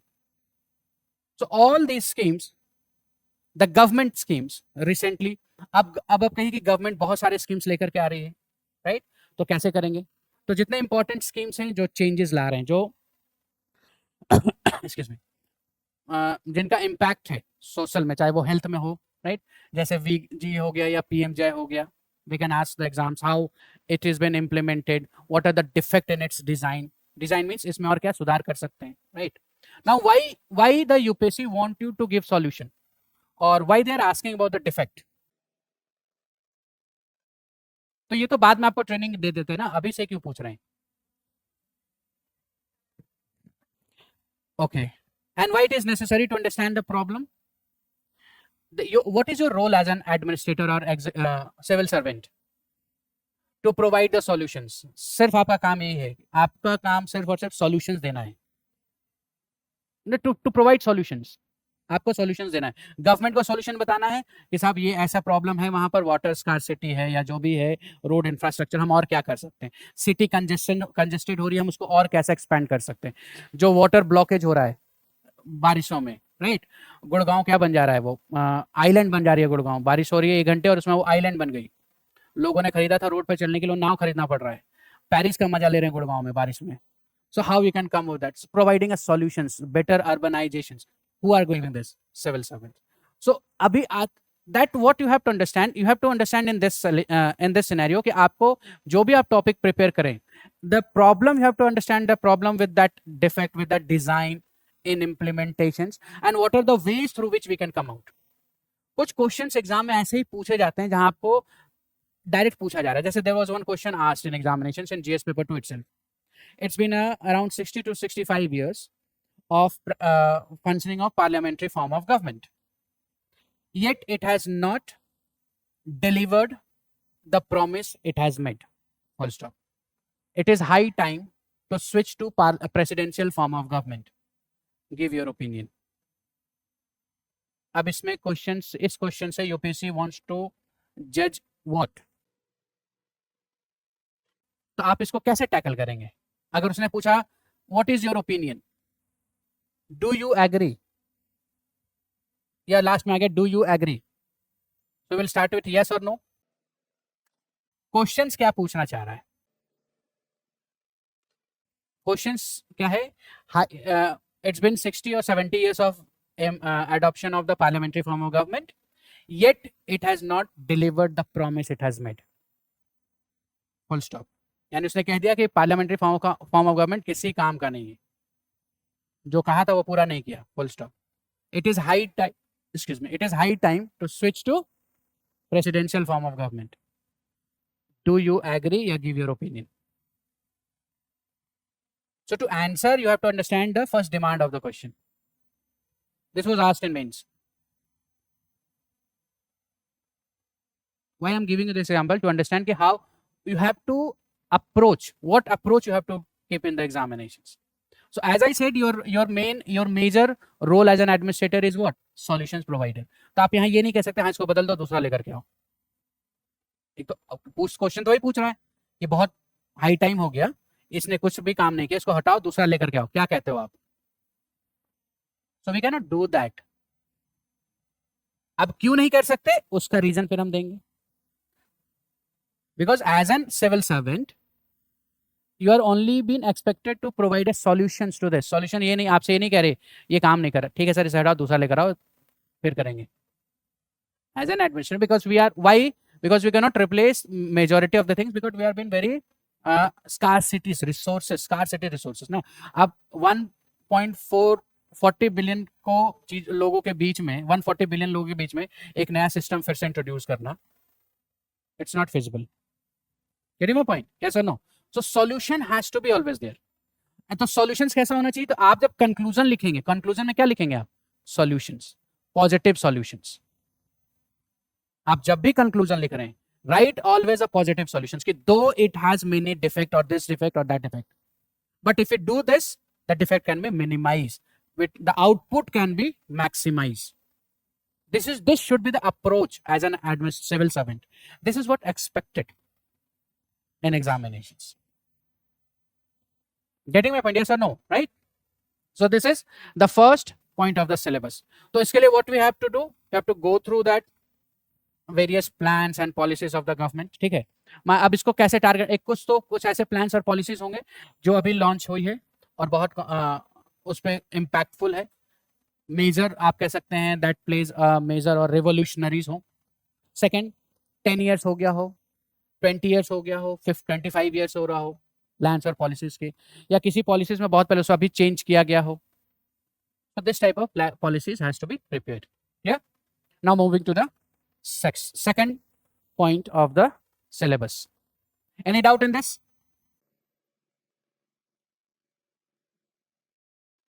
Any question? So today, while we have been discussing the syllabus, you can ask any questions from anywhere in the from the topic.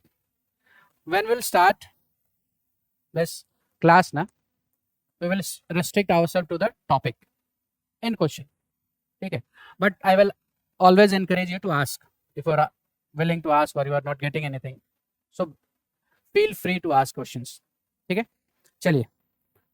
So we will move to the second topic. Second is development and development industries. Development, industry and process. Development process and development industries. Now what we have to prepare under this? पहला देखिए, everything of the syllabus is interlinked. पहले हमने क्या किया, policies, government की policies को analyse किया, कैसे पॉलिसी बनाई गवर्नमेंट ने, क्या इम्पैक्ट है उस पॉलिसीज का, वो कैसा काम कर रही है, क्या उसमें और चेंजेस हो सकता है। पॉलिसी बन गई, अब नेक्स्ट काम क्या होगा, इम्प्लीमेंटेशंस का काम होगा ना, यस और no, right. So this place here what we have to understand, we have to study about the NGOs, we have to study about the civil society organisations, CSO हम जिसकी बात करते हैं। Here we have to study about the pressure groups. Do understand pressure groups? नहीं? Anyone? We will discuss everything. Pressure group समझते हैं आप? नहीं? Nobody? Have you heard about the term pressure group? Okay, एक एग्जांपल बताइए जो अभी आपने कहीं ऐसा कुछ देखा हो, सुना हो। यस, ये जो प्रोटेस्ट चल रही है, this Sonam Wangchuk, right, Ranchhod Das protesting this fasting, है ना, जो चल रहा है, hunger strike, it's a kind of they are putting pressure on government. So pressure group, it's not a political group. Pressure group हर जगह होता है, पॉलिटिकल में भी है, बाहर भी है। तो इनका काम क्या है, to pressurise the government to mould their decisions और पॉलिसीज और प्रोग्राम्स। अब डिपेंड करता है कि वो ग्रुप्स कितना डोमिनेंट है। एग्जांपल मैं आपको बताता हूं, 2-3 years back the government has taken back its one of the bill, farm bill. आपने सुना हो, शायद पढ़ा हो उसके बारे में। Why they have taken back the farm bill? Because of the protest by the farmers, right. तो वो क्या काम कर रहे थे, अब उनका काम क्या था, फार्मर्स का काम क्या था, फार्मर्स का काम क्या था, to put pressure on the government related to what, related to one particular bill, farm bill के ऊपर है, कि जहां आपने ये कहा कि मिडिल मैन को आप एलिमिनेट करो, हमारा नुकसान होगा, we will be everything is this, take this back. They have pressurised the government, so government has taken that back. अगर यही प्रेशर ग्रुप पावर के लिए काम करे, जैसे एक पार्टी है ऑपोजिशन में, जो पार्टी है वो भी तो गवर्नमेंट पे प्रेशर डाल रही है, ऑपोजिशन भी गवर्नमेंट पे प्रेशर डाल रही है, यस और नो, तो क्या उसे भी हम प्रेशर ग्रुप कहेंगे?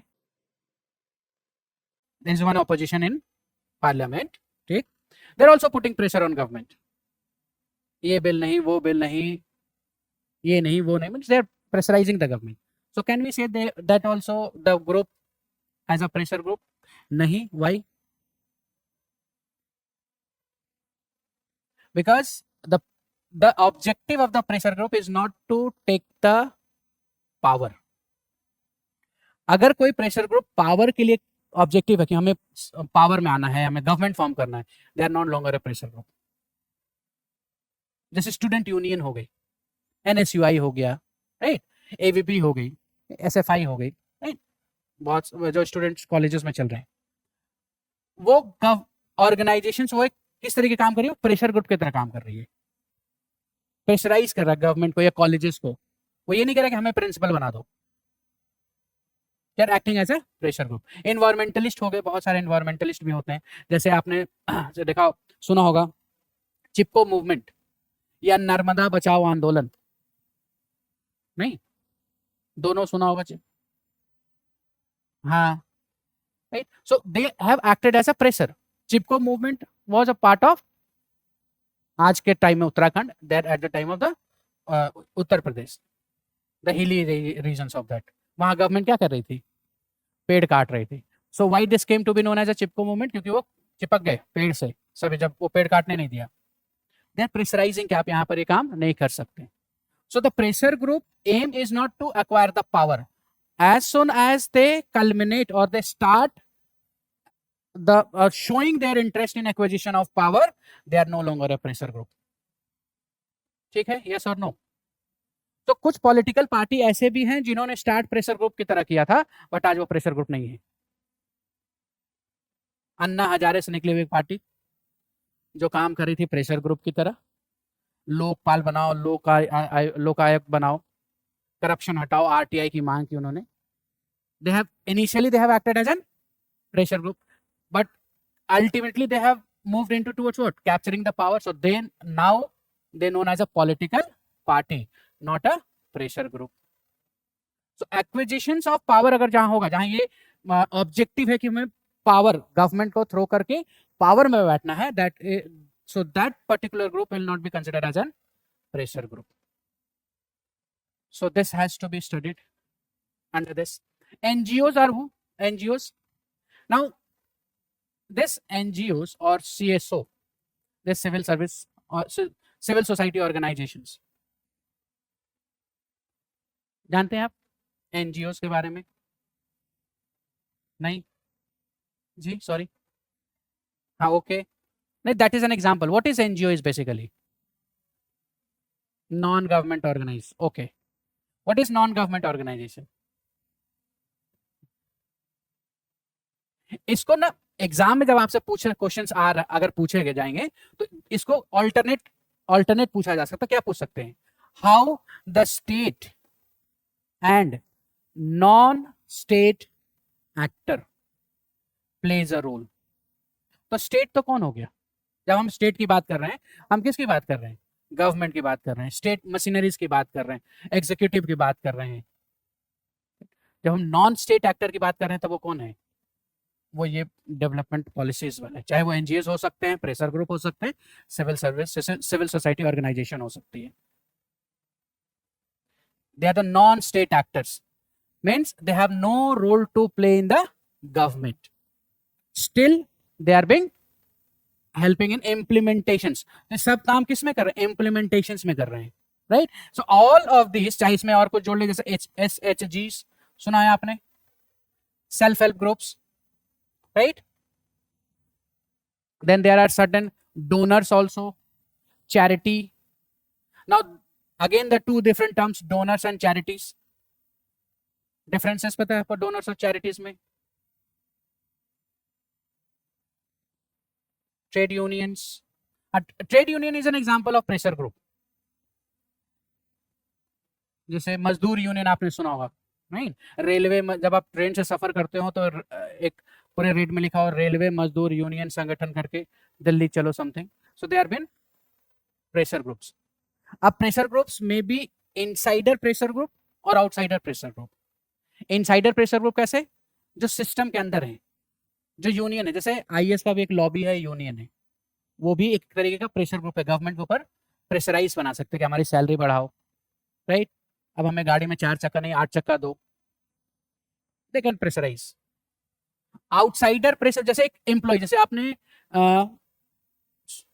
Many of times you have heard about that कि बैंक स्टाफ ने वो किया, क्या बोलते हैं, स्ट्राइक किया कि सैटरडे संडे को छुट्टी करो।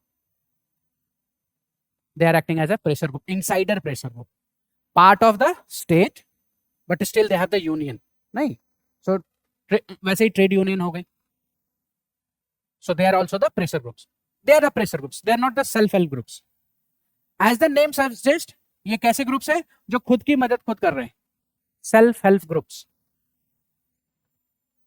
Mainly women, mainly, not always, mainly, maybe this also include and men also. हम करेंगे इस पे, we will discuss everything. So how they are being playing role in implementations, right?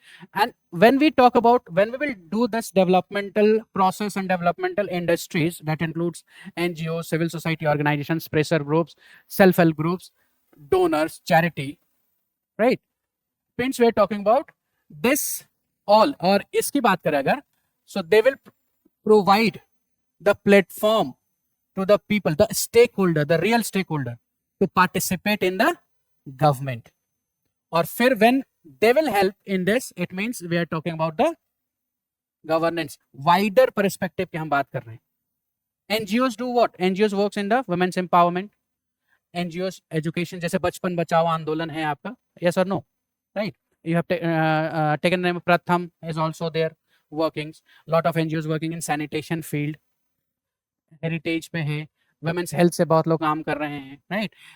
The government plans of education, they are giving training, vocational training दे रहे हैं to the women's in the rural areas, right?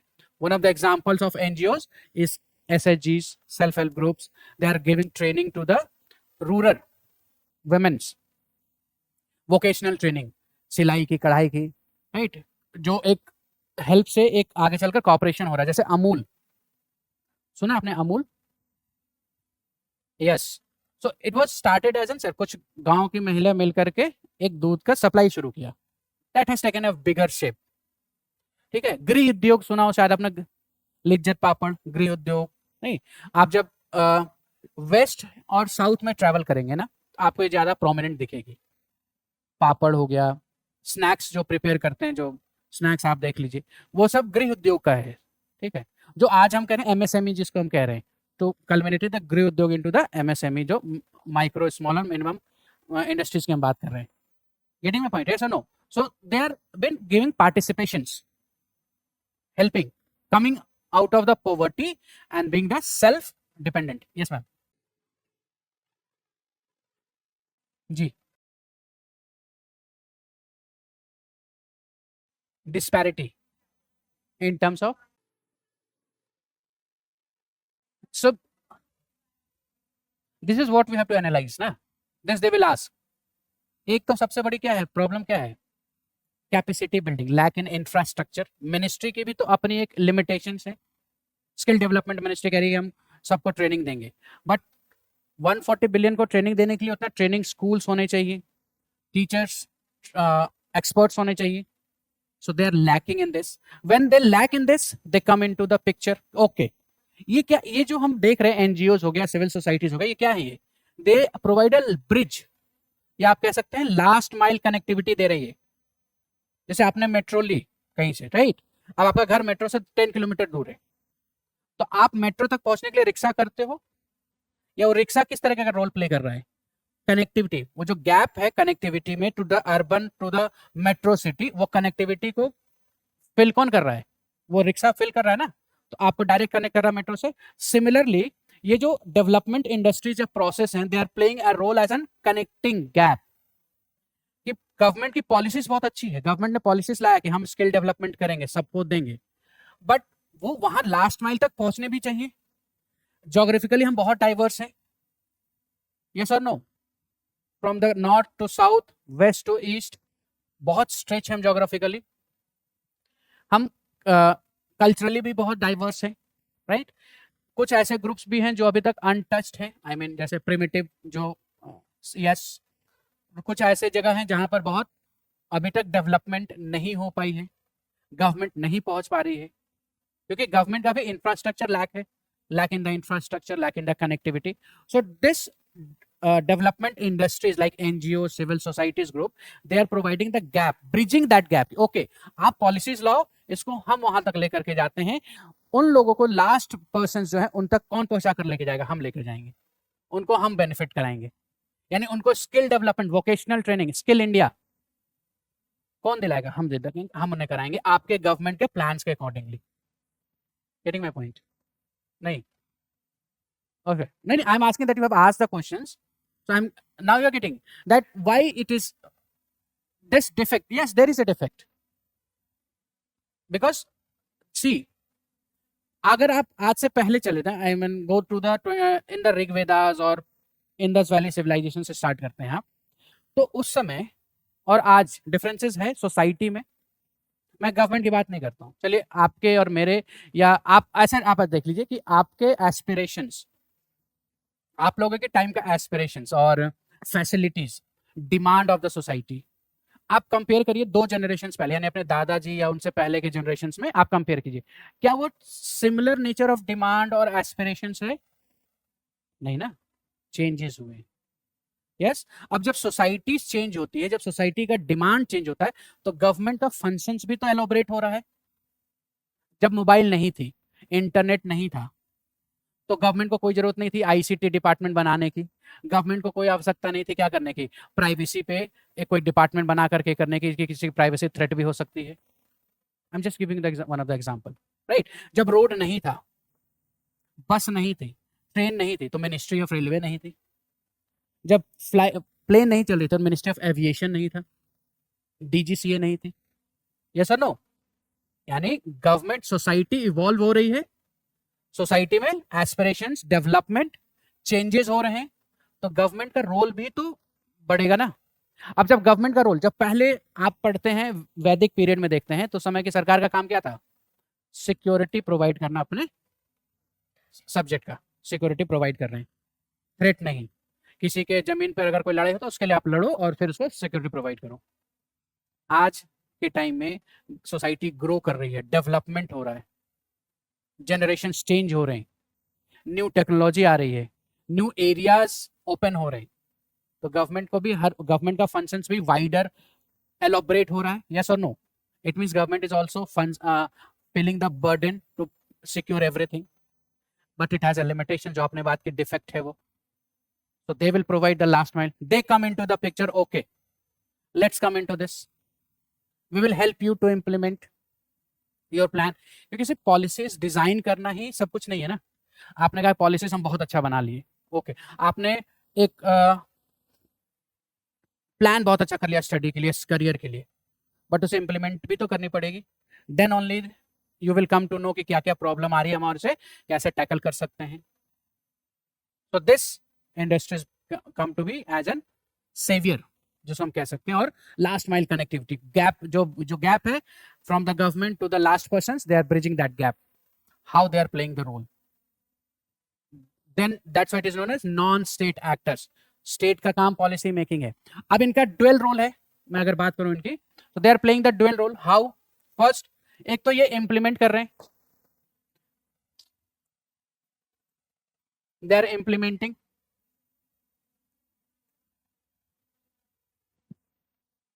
Policy जो बना रही है, they have another role. Yes, another major role is what, कि लोगों का जो कंसर्न है, वॉइस है, वो भी गवर्नमेंट तक लेकर के जा रहे हैं. आपने प्रथम की बात की, मैं एक अलग एनजीओ का नाम लेता हूं, विशाखा. विशाखा जजमेंट आप जान रहे हैं, सुना है आपने? It is about what, work place harassment, right. This come from the NGOs. They are playing role कि वर्क प्लेस में वुमेन के साथ जो हरासमेंट हो रहा है, they are not able to raise the voice, will come into the picture. So they come into this. So they're playing a dual role. First, implementations. Second, the voice or opinion of the people to the government. Reaching that कि ये problem है वहां, आपको इसके लिए opinion बनाने की जरूरत है. बहुत सारे ऐसे, जैसे NGT. Have you heard about the NGT? National Green Tribunal. It is related to what? Environment. वो कैसी आई? NGOs के MC मेहता, आपने वो जजमेंट है, एक MC मेहता जजमेंट है, right, related to the environment. वो एक एनजीओ के थ्रू चैलेंज किया गवर्नमेंट के प्लान्स को, उस पर रूल्स बनी, कमीशंस बने, तो the by product of that they have come with the NGT कि चलो ठीक है, कैसे ट्रिब्यूनल होनी चाहिए जो एनवायरमेंटल इफेक्ट कर रही है, तो उसको हम कर सकते हैं वैसे, right. Then they also play role in as an savior to the government. जैसे डिजास्टर में हो जाए, कहीं फ्लड आ गई, अर्थक्वेक आ गई, एनजीओज भी रोल प्ले कर रहे हैं। एनजीओज पहले ट्रेनिंग देती है कि अगर मान लीजिए कोई अर्थक्वेक जोन है, प्रोन एरिया है, वहां है कि अर्थक्वेक अक्सर आ सकती है, या फ्लड जोन है, जैसे कोसी रिवर है, असम है, ये मोस्टली क्या है आपके फ्लड जोन रीजन है, यस और नो। तो यहाँ पर एनजीओज कैसे रोल प्ले करती है? Whole the year round the clock they are playing, they are making them preparing. अगर कभी ऐसा होता तो आपको क्या करना चाहिए, एसेंशियल सामान लेनी चाहिए, कैसे आपको बचाव करनी चाहिए। प्री कैलेमिटीज, जब कैलेमिटीज हो, during they are providing helping hand, medicine provide करना, शेल्टर प्रोवाइड करना, राइट, रीलोकेट करना from there to there. During post they also played a post calamities, psychological help करना, रोजगार एम्प्लॉयमेंट प्रोवाइड करना, skill training देना कि चलो आपका बहुत नुकसान हो गया इसमें, now we will provide you the training, कि आप एजुकेशन ले लो, स्किल ट्रेन कर लो, that you can go that. ये सब काम किसका है? गवर्नमेंट का। But they are playing, they are helping that the role in the government's that policies, because government has also limitations, aspirations, everything has been there. Government has to look every aspects, right? So they're also helping the government, so their role becomes important in this. Clear? So we will study about this. We'll study the role of the NGOs, we will study about the civil societies, what are their roles, what are their objectives, limitations bhi hain. Getting my point? जैसे बहुत बार आपने ऐसा सुना होगा कि बहुत सारे NGO ऐसे हैं जो सिर्फ पेपर पर हैं, ऑन पेपर हैं, they are only for the money laundering, तो उसको कैसे टैकल कर रहे हैं। बहुत एनजीओ ऐसे हैं जो काम तो कर रहे हैं, but again they are indulge into the corruption. जो एनजीओ में काम करने वाले लोग हैं वही करप्शन में इंडल्ज हैं, वो डिमांड कर रहे हैं, वो बेनिफिशियरीज, सेलेक्टेड बेनिफिशियरीज तक पहुंच रहे हैं। There are the defects, what we can be done, right. जैसे FCRN है रूल, जो फॉरेन फंडिंग होती है एनजीओ को, उसको कैसे रेगुलेट करना है, रजिस्ट्रेशंस कैसे है, they have to registered or not, and everything has to be studied under this. What are their roles, how they play role in agriculture, rural development, women empowerment. जैसे एक example मैंने आपको दिया SSGs, this is women empowerment, नहीं, convincing them for the institutional deliveries, training देना. So these are the role played by them, helping the government in governance. Clear? Any doubt? This is the second point of the topic. Now we'll move to the third.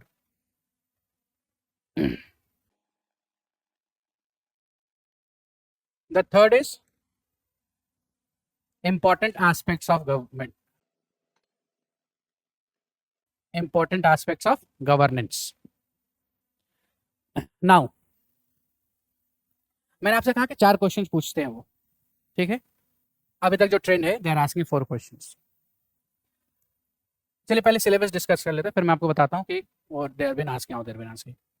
So now will see the important aspects of governance. So how a governance, now we have understood what is governance, ठीक, what is government, हमें क्या करना है, we know it. What are the important aspects? अब governance है तो आपने बहुत बार सुना होगा good governance, right. So what is difference between governance and good governance? क्या पहले गवर्नेंस, गुड गवर्नेंस पहले बैड गवर्नेंस थी? और which type of governance is considered as a bad governance? क्योंकि अगर गुड है तो बैड होगा, तभी तो term the good is there, yes और नो? एग्जैक्टली। करप्शंस है, पार्टिसिपेशंस नहीं है, अकाउंटेबिलिटी नहीं है, ट्रांसपेरेंसी नहीं है, there is no rule of law, arbitrary चल रहा है, रेस्पॉन्सिव नहीं है। That what we have to study under this. Important aspect of the governance, what? There should be a transparency. There should be an accountability. ठीक, अगर हम ये यहां तक पढ़ रहे होते कब, अगर if you have been in before 1991, लेकिन we are in 2026, you are Gen Z, right? Gen Z है ना आप। So ऐसा क्या चेंज हुआ 1991 में जो हमारा अप्रोच ही चेंज कर गया? LPG, लिक्विफाइड पेट्रोलियम गैस नहीं, liberalization, privatizations, and the fourth revolution has introduced, that is known as digital revolutions. By the advent of the 21st century, digitalization शुरू हो गया, yes or no? अब digitalisation है, आपके पास हाथ में मोबाइल है, ठीक, तो गवर्नमेंट भी तो ये कंसर्न करेगी ना कि आप जो मोबाइल चला रहे हो उसका भी तो रूल्स रेगुलेशंस कुछ फॉलो हो, यस और नो? यस। नाउ अब आप ऐसा सपोज कीजिए कि आपके हाथ में मोबाइल दे दिया गया, now you have been said, you have been, you name everything, but government said कि अभी भी आपको पैसे निकालने के लिए बैंक में जाकर के 1 घंटे लाइन में लगना होगा. What was considered earlier before 2000s or around 2000 or that, whenever you want to withdraw money from the bank na, you have to take a whole day off. Bank में सुबह चले जाइए, लाइन में लगिए, paper form भरिए, खड़े होकर के पैसे निकाल लिए. ट्रांसपेरेंसी रहेगी, आपने भरा, आपका साइन है, वो आपसे 4 बार साइन कराएंगे, पीछे साइन, आगे साइन, वैलिड डॉक्यूमेंट शो कीजिए, then they will give you the money. Transparency था. They will maintain the account, आपने इतना पैसा इस डेट में इतना निकाला, गड़बड़ी होगी बैंक के ऊपर जाएगा अकाउंटेबिलिटी. बट डिजिटलाइजेशन रेवोल्यूशन आया, it means what, it comes the information and communication technology. तो आज आपके पास घर बैठे नेटफ्लिक्स और अमेजन पे बिंज वॉच करते समय किसी को मनी भी, पैसे भी तो ट्रांसफर करने होंगे, वो कब कर पाएंगे आप? जब गवर्नमेंट भी इस टेक्नोलॉजी को अपने गवर्नेंस में इंक्लूड करेगी, यस और no? That come to be known as an e governance. Now e governance is what? Electronic governance, right? The full form of the e-governance is electronic governance. Electronic governance means use of information and communication technology. जैसे आपने term सुना होगा, हम ये सब discuss करेंगे जब हम अपने क्लास में, when we will come to discuss the syllabus or individually topic ना, we will discuss everything. I'm just giving you the preview, right? You might have heard about the WAN. सुना होगा sir आपने. What is an WAN? Wide area network. One example of WAN जो आप daily life में use करते हैं. Wifi is an van. Engineer in the house, आपने भी कहा था आप भी इंजीनियर हैं. One example of van where we have been using the wide area network. ATM machine, ATM machine operates on van. चले जाइए कहीं भी, बैंक से अटैच नहीं है, एक वहां बैंक कुछ नहीं, वहां एक एटीएम मशीन पड़ा है, गए कैश डाला निकाल लिया. तो using of wide area network, using of internet, mobile, right? सो इसके this when it has introduced in the government system, what are the changes? क्योंकि अब आपके पास फैसिलिटीज अगर आ गई है कि अब आपको घर बैठे जोमेटो से खाना आना है, राइट? तो उसमें ट्रांसपेरेंसी भी तो चाहिए ना. आपने ऑर्डर किया शाही पनीर और वो लेकर के आ रहा है कढ़ाई पनीर, तो शाही से कढ़ाई कैसे हुआ? That has to be answerable, accountability. It means now more job of the government is to be introduced, yes or no, right? Plus when this has been introduced, digitalization जब होता है और जब हम डिजिटल एज में आ रहे हैं, everything is on our finger tip, anyone can do anything. मैंने कह दिया. पहले आप कहाँ जा रहे थे? when earlier you are going to the restaurant, आप वहाँ देख रहे थे मेनू में क्या है, खाने में क्या है, ये है या नहीं है. अब तो आप फोन में मेनू देख रहे हैं, वो है या नहीं पता नहीं. आपने ऑर्डर किया, वो नहीं मिला, कुछ और आ गया. आपने कहा भैया मैंने ऑर्डर नहीं किया था, वहां लिख रहा है no refund policy, means you have been scammed. तो गवर्नमेंट ये भी कोशिश कर रही है कि आपको स्कैम ना हो. Yes, it means again transparency and accountability. Plus two implement this they have come up with the citizen charter. The organisations, whether it's a government or an private organizations, everyone has to be a citizen charter. So what is citizen charter is here? Have you heard about the citizen charter? चलिए आपको example से समझाता हूँ. Can I have this? क्या है ये किसका part है? प्रोस्पेक्टस. चलिए आप इसको ऐसा समझिए. when you have enter into or willing to take admissions into the class, चाहे वो स्कूल में ले रहे हो, कॉलेज में ले रहे हो, नहीं या इंस्टीट्यूशंस में आपने गए, so you will come to know. अब बताइए आप हमें क्या क्या प्रोवाइड करा रहे हो, क्यों हम आपको ज्वाइन करें? नहीं, आप पूछेंगे ना कि क्यों, वाई, मेरे पास पैसा, मैं किसी को भी ज्वाइन कर सकता हूं, आपको ही क्यों? So the institution will provide you the commitment. Citizen charter is what? Written commitment, a document, written document, commitment of what? हम क्या सर्विस देते हैं, हमारा मिशन क्या है, विजन क्या है, हम किस एरिया में डील करते हैं, राइट। अब आपको यूपीएससी की प्रिपरेशन करनी है और आप नीट के एग्जाम, नीट के इंस्टीट्यूशन में एडमिशन ले लें, यूजफुल होगा नहीं। हमने आपसे कहा कि ठीक है आप यूपीएससी कर तो आ जाओ, एक ने कहा एसएससी करना है आ जाओ, एक ने आप बैंक करना है आ जाओ, मुझे 12th करना है आ जाओ, यूजफुल है नहीं। तो proper definition of service, why ये सब काम क्या हो रहा है, ये जितने भी हैं ये क्या हो रहे हैं, ये किस रिस्पेक्ट में, सर्विस डिलीवरी में है। आपने कहा मुझे पासपोर्ट चाहिए, सर्विस, आपने डिमांड की सर्विस, यस और नो। यू सेड मुझे हेल्थ कार्ड चाहिए, यू सेड मुझे ड्राइविंग लाइसेंस चाहिए, यू सेड कि मुझे राशन कार्ड चाहिए, तो ये सब कौन प्रोवाइड कर रहा है, गवर्नमेंट। सर्विस डिलीवरी सिस्टम है। तो with this effect skill development करना, सर्विस डिलीवरी सिस्टम है, with this effect they are providing the service, right? So making the transparency, they have come up with the citizen charter कि अब हर organisation को एक proper commitment करनी होगी, उन्हें बताना होगा कि हमारे यहाँ से ये पढ़े हैं, ये हमारे क्लाइंट है, ये रैंकर है, ये रैंकर है। हम आपको टेस्ट सीरीज देंगे, वीकली टेस्ट कराएंगे, आपको मेंटरशिप देंगे। I am just giving the example, फिर आप कहीं सर आपने ऐसा कहा था, I am just giving the example with the citizen charter. What is a charter? Is this charter is a document and citizen for the client, citizens. तो इससे क्या हो रहा है, आप एफिशिएंसी इंप्रूव कर रहे हो, आप ट्रांसपेरेंसी रख रहे हो, आपको पता होगा कि कौन से ऑर्गेनाइजेशन क्या सर्विस डील करती है, तभी तो आप क्लेम करोगे। अगर मैंने कहा कि सर मुझे आपसे पढ़ना है, आ जाओ जाओ पढ़ लेंगे, मैंने बताया ही नहीं कि क्या पढ़ाता हूँ, तो ट्रांसपेरेंसी तो है नहीं, यस और नो। फिर चीटिंग होने की चांसेस ज़्यादा है। फिर आपसे ये कहा जा सकता है आपने पहले क्यों नहीं पता किया, तो उसके लिए क्या है, चार्टर तैयार करेंगे। जब चार्टर तैयार किया, मैंने कहा कि मैं आपको मेंटरशिप दूंगा, 1-to-1 मेंटरशिप, और नहीं दे रहा हूं तो फिर मैं अकाउंटेबल भी हो जाऊंगा, क्योंकि मैंने ऑलरेडी डॉक्यूमेंटेड कमिटेड किया हुआ था। यानी हम फिर इसके थ्रू हम अब किधर मूव कर रहे हैं, गवर्नेंस से we are moving to the good governance, and these are the aspects of the good governance. हम कैसे गवर्नेंस को और गुड कर सकते हैं, ट्रांसपेरेंट बना सकते हैं, अकाउंटेबल बना सकते हैं, राइट, यस और no. Then this citizen charter, again the expense of this, फिर एक कमीशन आती है that is known as second ARC, Veerappa Moily के अंडर में। दे सेड कि ये भी इफेक्टिव नहीं है, अभी भी करप्शन ज्यादा है, इफेक्टिव नहीं हो रहा है। So what we can do, what are the defect, तो रेड टेपिज्म बहुत है, ठीक है, सिविल सर्वेंट का एटीट्यूड प्रॉब्लम बहुत है। सिविल सर्वेंट है किस लिए, पब्लिक सर्विस, बट उन्हें लग रहा है कि हम उपकार कर रहे हैं।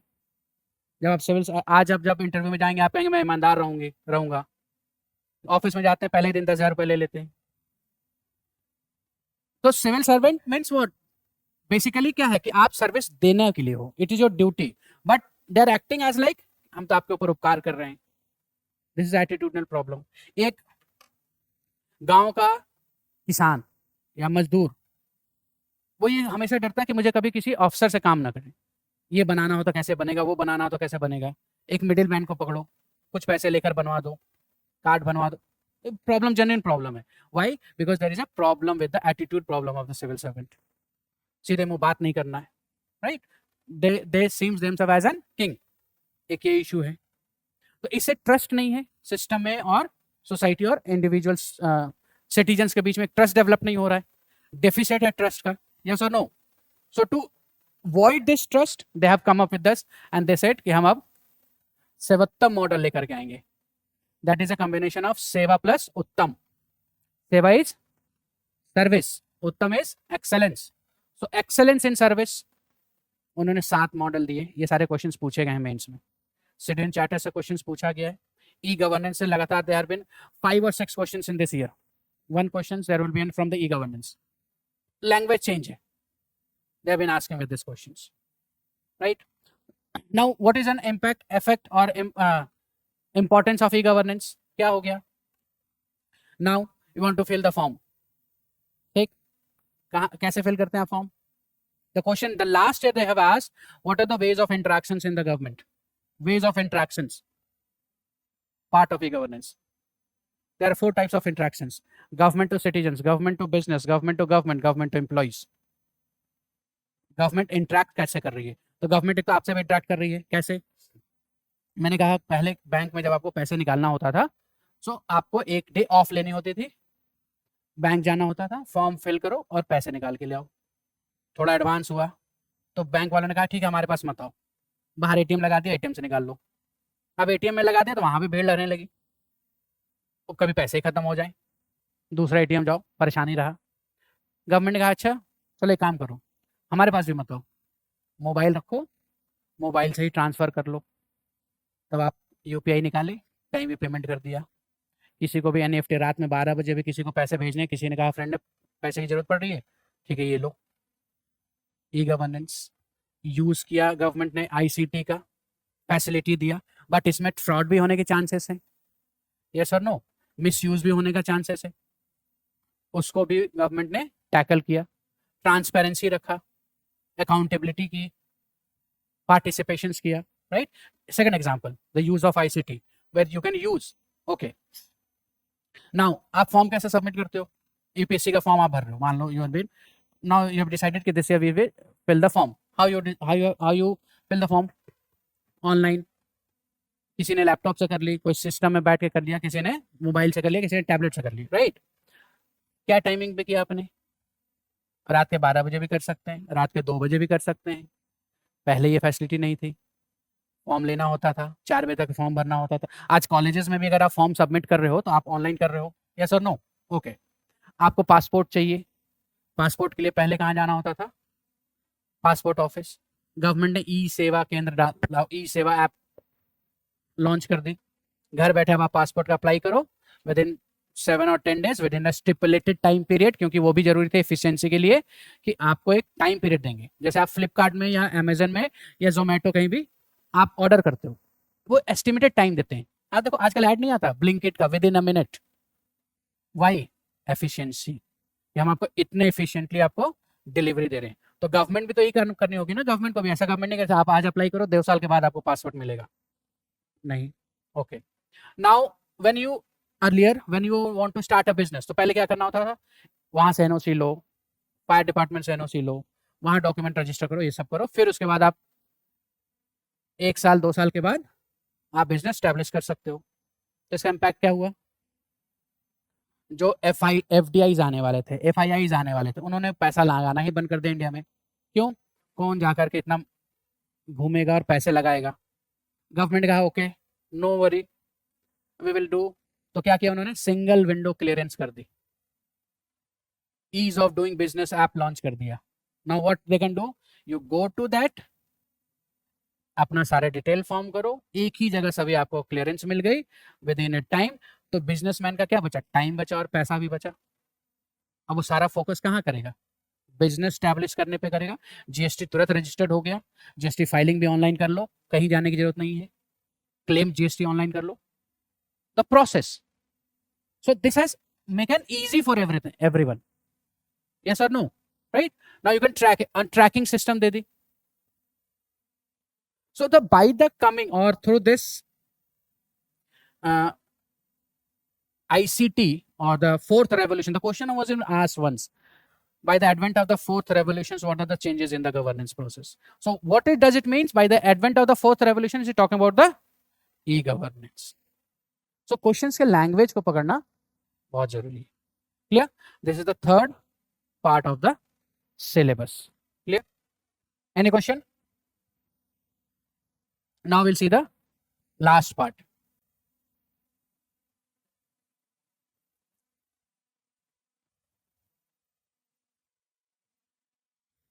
So the fourth one is role of civil servants in democracy.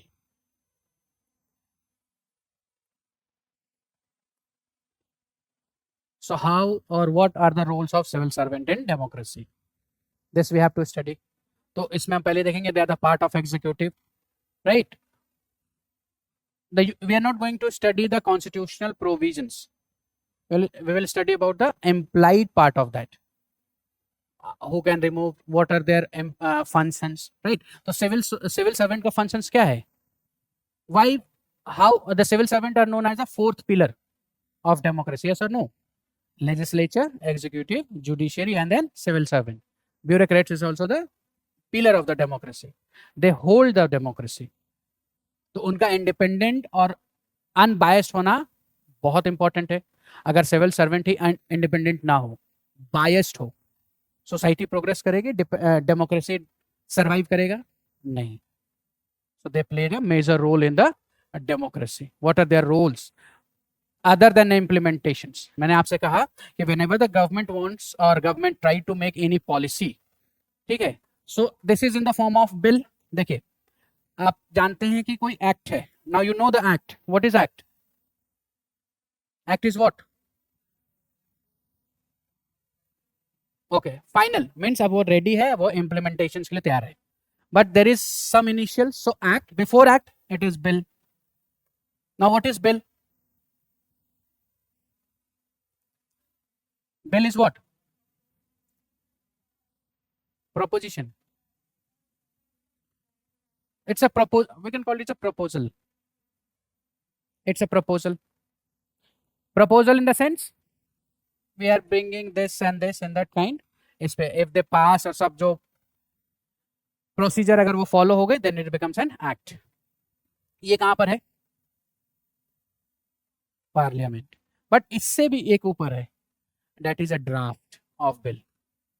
ये कौन कर रहा है? ये एग्जीक्यूटिव लेवल पर हो रही है, जिसमें ministry plus permanent executives are involve, जो गवर्नमेंट को, मिनिस्ट्रीज को ओपिनियन बता रही है कि ये काम कर सकते हैं, यहाँ पर ये प्रॉब्लम है. ओपिनियन, डेटा, रिसर्च, R&D करके गवर्नमेंट को, मिनिस्ट्रीज को देना कि ये इश्यूज है, इसमें ये प्रॉब्लम है, हम इसको ऐसे टैकल कर सकते हैं.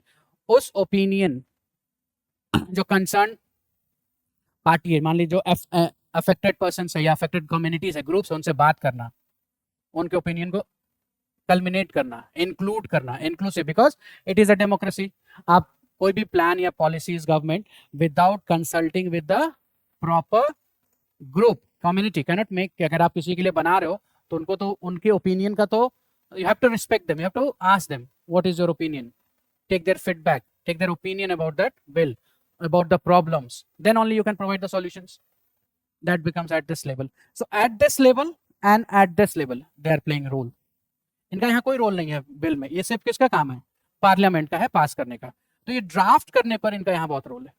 Then it comes into the role as an implementations, जहाँ करप्शन मिटिगेट करना, direct consultations, direct talking with the peoples. Then here we have to study what are the weakness or challenges of civil society, civil servants. So सबसे बड़ा challenge क्या है civil servants का? Okay, और उससे भी बड़ा नॉन अकाउंटेबिलिटी. हम जब करते हैं कि executives are accountable to legislature, ये पॉलिटी में पढ़ते हैं ना, पार्लियामेंट्री फॉर्म ऑफ गवर्नमेंट का एक फीचर है, executives are responsible to legislature. फिर मैंने आपसे कहा कि executive are two types of executive, permanent and temporary executive. Yes or no? And we are saying that executives are responsible. So here we are talking about temporary executive, not about the permanent executive. So answerable या responsible कौन है? Minister है house में. कोई भी काम, जैसे कहीं ट्रेन एक्सीडेंट होगी, कहीं पर फायर ब्रेक हो गया, कहीं कुछ भी हो गया, तो आंसर कौन देगा? पेपर का लीक होना, किसके डिमांड हो रही है रेजिग्नेशन की? मिनिस्टर्स की. क्या उस एडमिनिस्ट्रेटर या सिविल सर्वेंट का रेजिग्नेशन का डिमांड है जो उसको हैंडल कर रहा था? नहीं, क्योंकि रिस्पॉन्सिबिलिटी किसकी है? मिनिस्टर्स की. Getting my point? This one of the defect of this system. Red tapism है, फिर पॉलिटिसाइजेशन है, क्रिमिनलाइज, वो है. That all we have to study. So this is the whole aspects of the syllabus, जो कि सिर्फ 4 line में है. But you can understand what all have to be studied under this and what approach that we have to keep under this while going through this. ठीक है? Now as I said earlier, कि अगर आप pattern देखते हैं question का, right? So this is the most important. अब ये था सिलेबस. अगर आप PYQs को एनालाइज करेंगे, कौन से एरिया से ज्यादा क्वेश्चंस पूछे जा रहे हैं, तो एक ये एरिया और एक ये एरिया जहां से क्वेश्चंस लगातार पूछे जा रहे हैं. This sometimes they will ask. So you will not find a frequent questions from role of civil service in democracy. But आपके पास एनजीओ एसएचजी से क्वेश्चन हमेशा देखने को मिलेगा। ई गवर्नेंस से, चाहे वो बैरियर हो, डिफेक्ट हो, सिटीजन चार्टर्स में हो, सेवत्ता मॉडल में हो, सोशल ऑडिट में हो, you will B find every year a question from this sections. फिर इस क्वेश्चन से, इस टॉपिक से भी क्वेश्चन है, but this is related to that schemes, plans, policies of the government. ये गवर्नमेंट ने जैम ट्रिनिटी लेकर के आई, या गवर्नमेंट लेकर आ रही है क्या, आपका PMJ. Analyse this, how it is different from the और this Ayushman, why they have come up with that, though there is an Ayushman, why it has been with the PMJ. So that is analysis that you have to do on this, right? Clear? So this is the syllabus. Any question? Nahi? So we'll start the topic with of the governance. As I said, कि out of the 4 we will do the 3. One is related to the schemes and policies. वो तो scheme और policy आपको पढ़ना ही है for the current. Economic के लिए भी पढ़ना है, सोशल जस्टिस के लिए भी पढ़ना है, you have to study for everything. Budget में भी वो स्कीम्स पूछे जाएंगे, अप्रोच सिर्फ डिफरेंट होगा। अगर आप दिल्ली जैसे शहर में बजट में आईएएस की तैयारी करना चाहते हैं तो इस वीडियो को एंड तक जरूर देखें। ये है बनो आईएएस। इसको रन करने वाले हैं UPSC qualified ex civil servant and Jamia RC alumni. यहाँ की फैकल्टी को ना केवल यूपीएससी एग्जाम का एक्सपीरियंस है, बल्कि पढ़ाने का भी सालों का एक्सपीरियंस है। ये एक्सपर्ट फैकल्टी हर टॉपिक को अच्छे से एक्सप्लेन करते हैं, उसके बाद हर टॉपिक को डिक्टेट करते हैं, ताकि आपके पास अपने खुद के हैंड रिटन नोट्स हो। साथ ही क्लास में प्रीलिम्स और मेंस के प्रीवियस ईयर क्वेश्चन को सॉल्व किया जाता है और डिस्कस भी किया जाता है। यहाँ पे आपको सिविल सर्वेंट्स जैसे कि आईएएस, आईआरएस और एक्स सिविल सर्वेंट्स साथ के साथ जामिया आरसी के एलुमनाई आपको पर्सनल मेंटरशिप देते हैं। डेली आंसर राइटिंग जो कि सारे टॉपर्स रिकमेंड करते हैं, इस पर यहाँ पे बहुत फोकस किया जाता है, जो कि बाकी कोचिंग्स में नहीं होता है। इसके साथ ही आपको मिलती है प्रीलिम्स और मेंस की टेस्ट सीरीज, जो आपको एग्जाम के लिए रेडी करती है। यहाँ के अगर हाईलाइट्स की बात करें तो स्मॉल बैच साइजेस जिसमें 60 स्टूडेंट्स होते हैं, और जीएस कोर्स के साथ आपको एसए और सीसैट की क्लासेस भी होती है, जिसके लिए आपको अलग से पे करने की जरूरत नहीं है। और ये लोकेटेड है सुखदेव विहार मेट्रो स्टेशन के बिल्कुल सामने। तो देर किस बात की, आज ही स्टार्ट करें और अपने यूपीएससी के सपने को साकार करें। थैंक यू फॉर वॉचिंग बनो आईएएस।